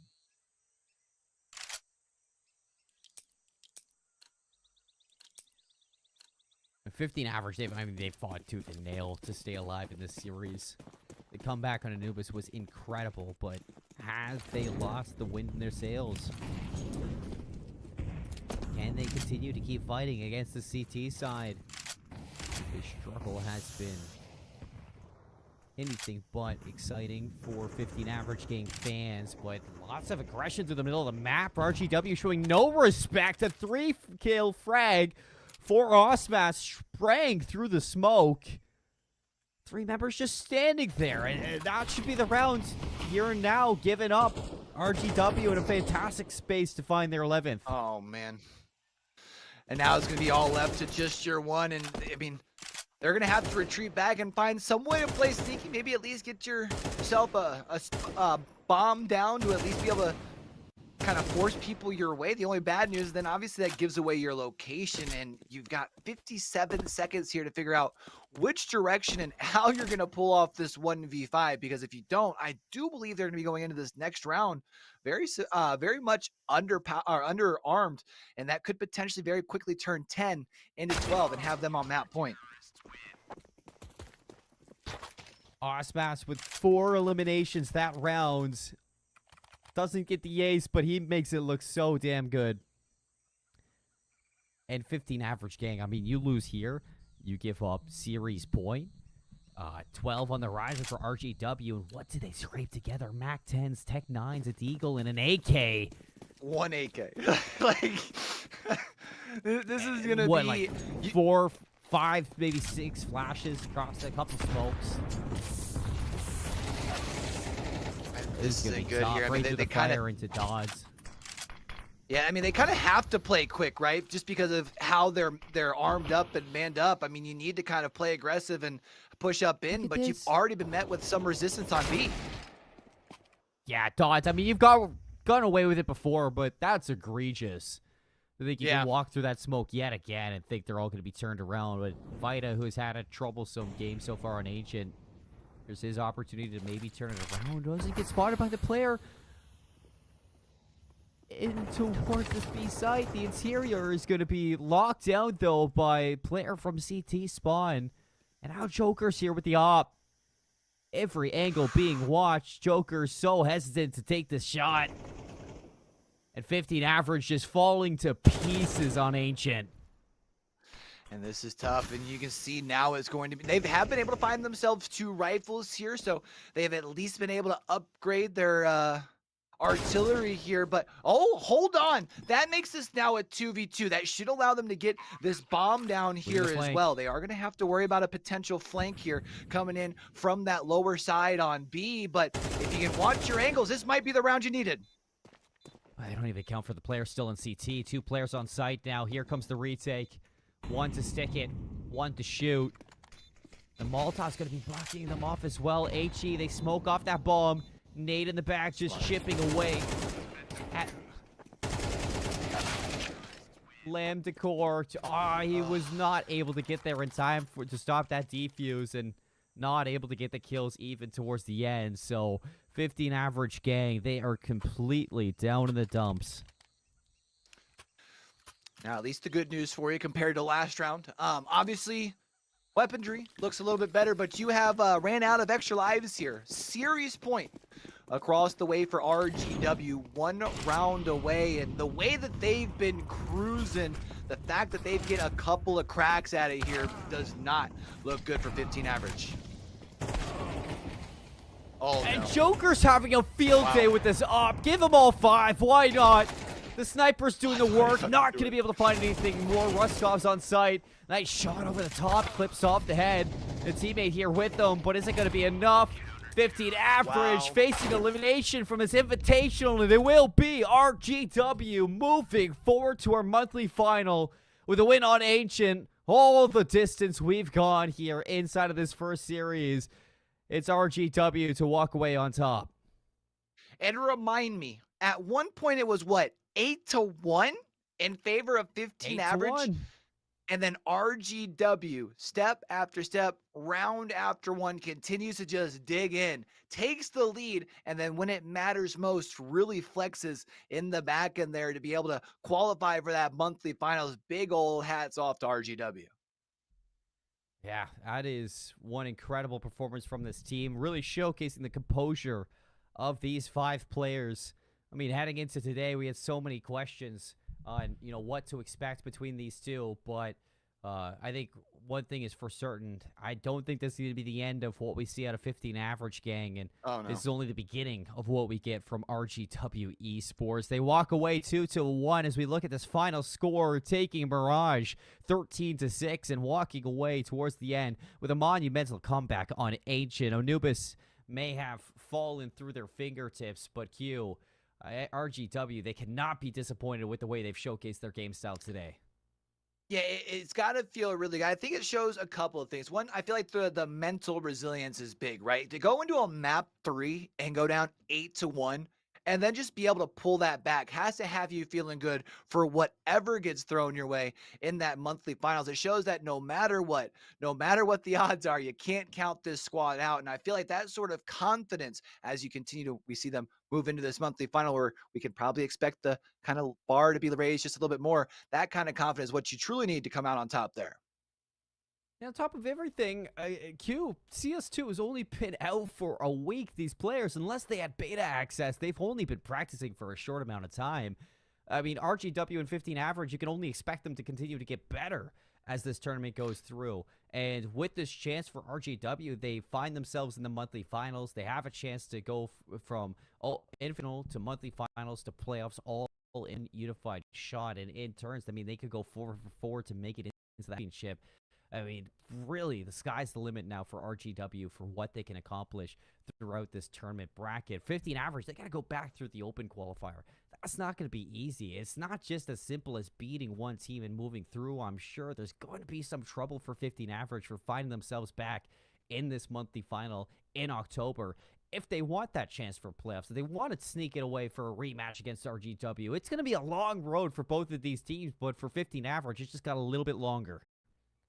Yeah, I do feel like though for 15 average, you've got a lot of things that you can build on here. We've seen at times the runs that they can make, right? We know the firepower that they do have. Maybe it just comes down to, kind of smoothing out some of the edges. You did mention that they will, of course, obviously have to go through that next open qualifier, but we know that they have, some confidence to do that at times. I feel like even though here you fall a little bit short, the fact that you made it this far has to have you that much more hungry for the next that next open qualifier, right? I'd imagine. I mean, for both of these two teams, like I said, there's still so much opportunity to grow. Being that, we got 4 months of competition and this game is fairly new for both of these two teams, I'd say, even with beta access, learning these lineups again and learning everything again for CS2 that has been changed. Although minimal changes, they are still changes from where your brain has etched in this game style for the past, 15 years plus, Q? So However many years you've been playing, essentially, because the game's been out for a hot minute. Yeah. forever. I mean, for a lot of these players, they could be playing it since they were in diapers still. But now you play CS2, it's a whole new game that you're trying to learn, even if it's minimal changes. And I'm just excited to see how they grow over the next 4 months. Yeah, I feel like especially when you have such a long event like this here, right? The amount of growth that we will see from really all of our teams is going to be exponential. I mean, it's going if we're already seeing nice close matchups that are so entertaining like this, like you mentioned shortly after the release, by the time we get through this whole thing, the games are going to be banging, and I can't wait. 100%. It's not even the fact that the games are going to be banging too for that chance to move through all these qualifiers, reach the playoffs into the semifinals, and then go to LAN. Especially that is a big thing for a lot of these players who potentially haven't seen LAN before in their competitive career of CS. So for that chance to go to LAN inside of Arena Esports, powered by Etisalat by EN. Big shout out to them as well as our strategic partner in 80 Gaming for putting all of this together because without that, some of these players might never have had a chance to go to LAN, and it's one step closer for RGW Esports from gaining that experience. We're seeing here on the highlights, kind of starting from the beginning, and we'll see as we go through it. This, even though it was very much an RGW second half, I mean, there was a point that it very much looked like 15 average was going to be able to kind of pull things forward as far as in that middle portion there. I just feel like that little bit of a start for RGW is kind of what allowed you to get that kind of run throughout the rest here. I mean, again, big shout out to them, big mental fortitude to be able to do what they needed to do. You look through these highlights and how it started. I mean, you said how fantastic a comeback it's been for RGW Esports. It just goes to show when you look back at how the start was. It was pistol round for RGW Esports, Q, and then 8 rounds in a row for 15 average gain. They had such a big lead going in towards that first half that, I mean, even towards the end, it didn't feel so secure. As soon as RGW started to get a little bit more comfortable in the server, started to put together some strats and some game styles, picking apart 15 average slowly and surely. That slow approach back into an 8-4 finish for this first half really meant a big deal to the team because those 3 rounds did not finish there. It was a complete turnaround in towards that second half. And the turnaround, I mean, you can't help but wonder if on the side of 15 average, man, if there's a round or two, I'm sure there's a round or two that the players would really like to have back, which really could have made such a change in the way things played out in the end. But sometimes, kind of breaking down things too far really kind of doesn't give credit as far as the way that the actual momentum of the game goes. I mean, again, 15 average, I feel like is a team you mentioned earlier. This is a team that this is the end of us seeing them here. I think we're going to see them quite a bit, making some more noise. Just unfortunately falling a little bit short here.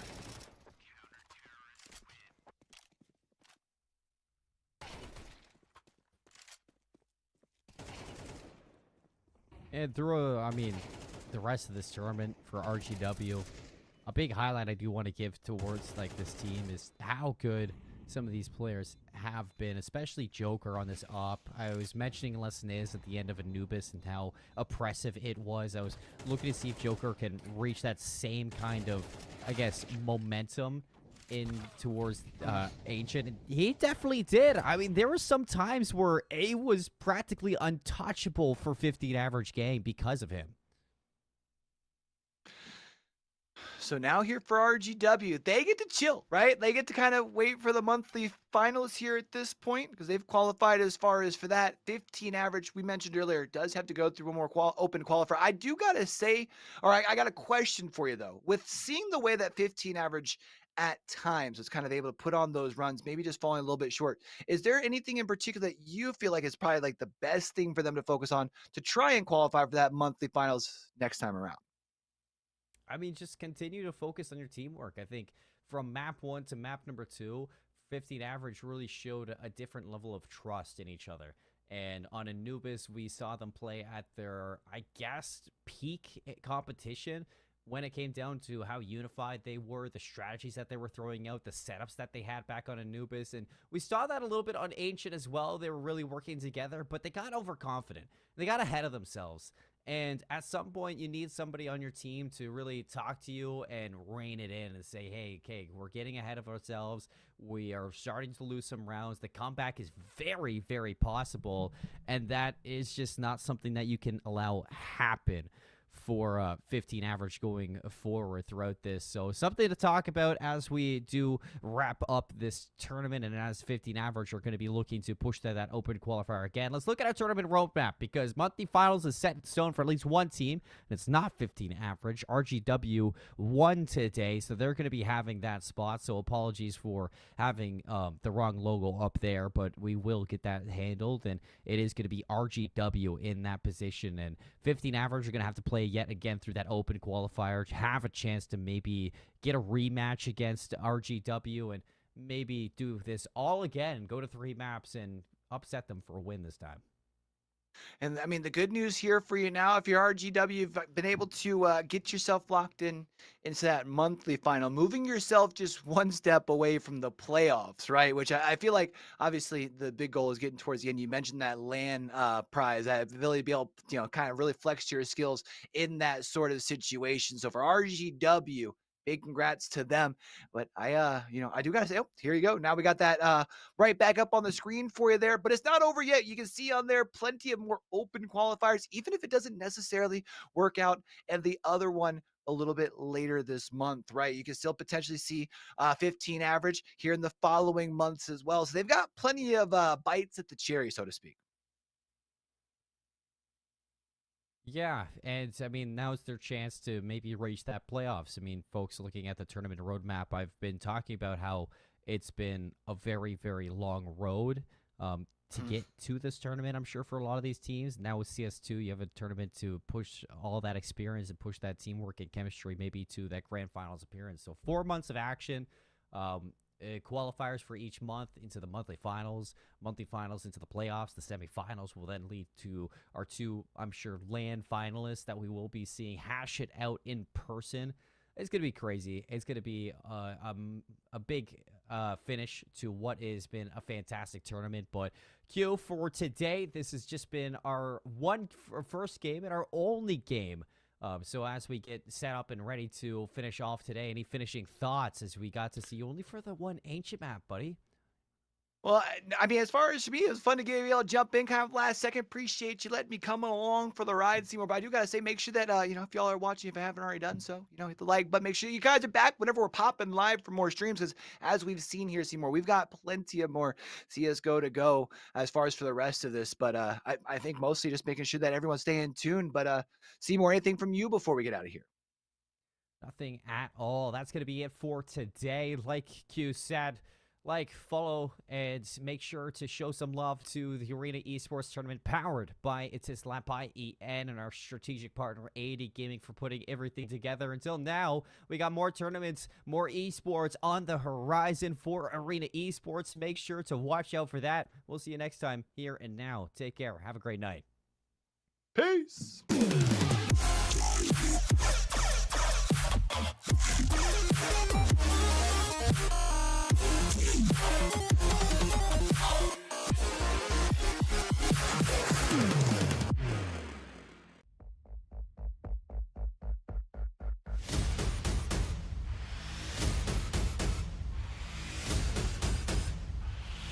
do this, Abu Dhabi!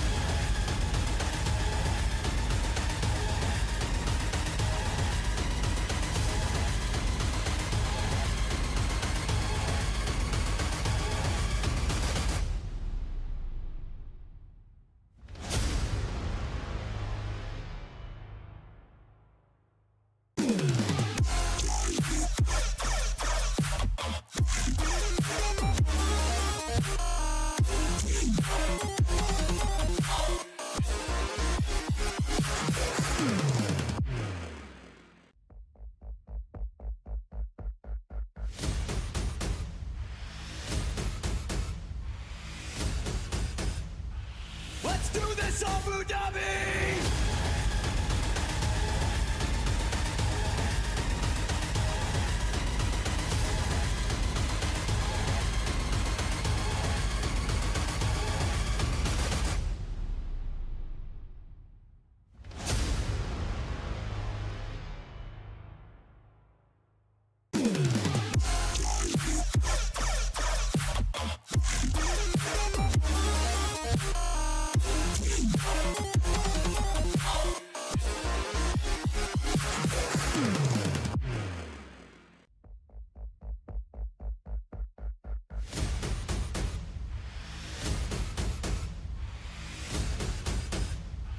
Let's do this, Abu Dhabi!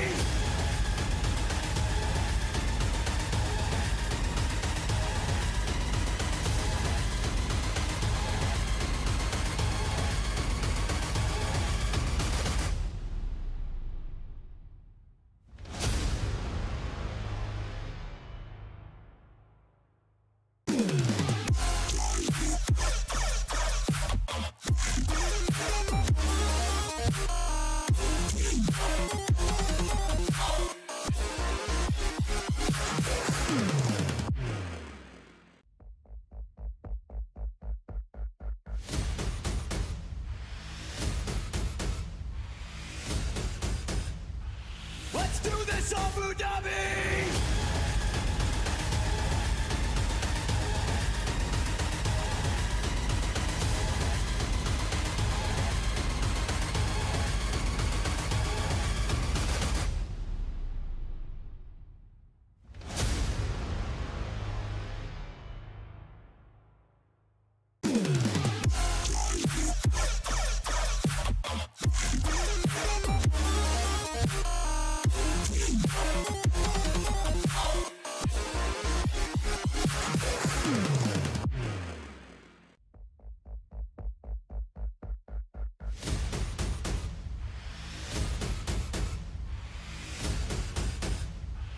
Let's do this, Abu Dhabi!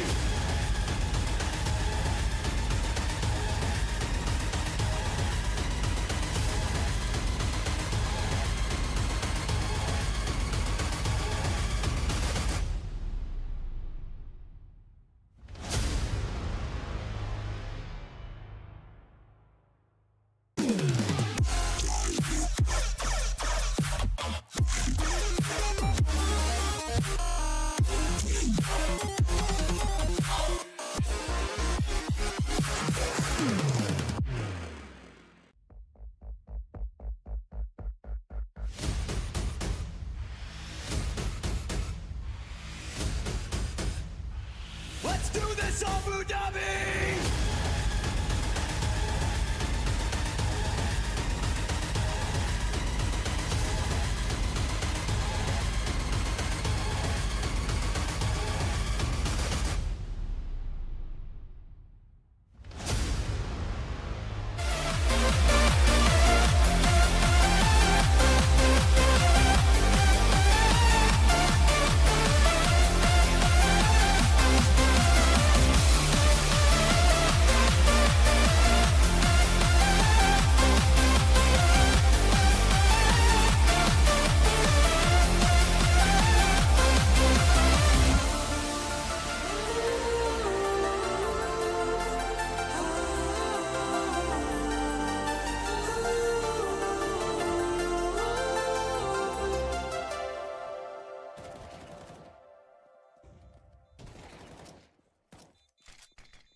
memories we made under the summer sun. Chasing after waves, a taste of berries on my tongue. Sipping on a feeling, sunny's got me healing. Vibing out to your guitar. I don't wanna go yet, watching another sunset, wishing on a shooting star. Ooh, I know that it has to end. Ooh, maybe we could just pretend. Ooh, I know that it has to end. Maybe we could just pretend.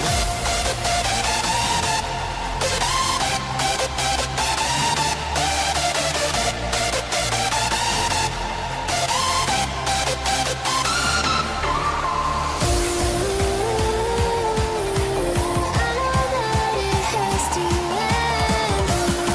Ooh, maybe we could just pretend.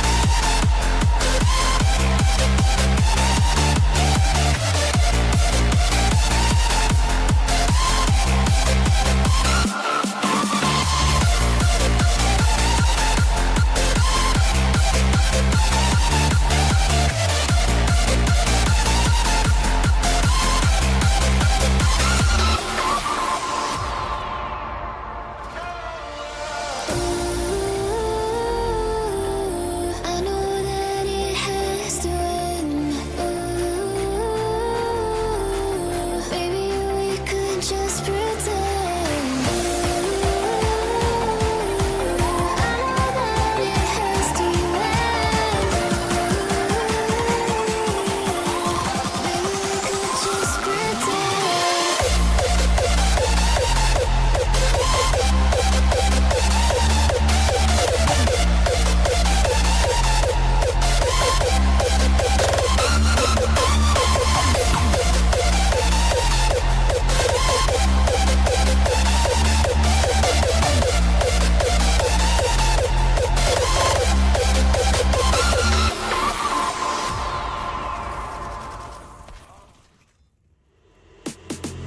Don't stop the party, don't stop the rave. Can't feel my body, but don't stop the rave. Don't stop the party, don't stop the rave. Can't feel my body, but don't stop the rave. Rave, rave, rave, rave, rave, rave, rave, rave, rave, rave, rave, rave, rave, rave, rave.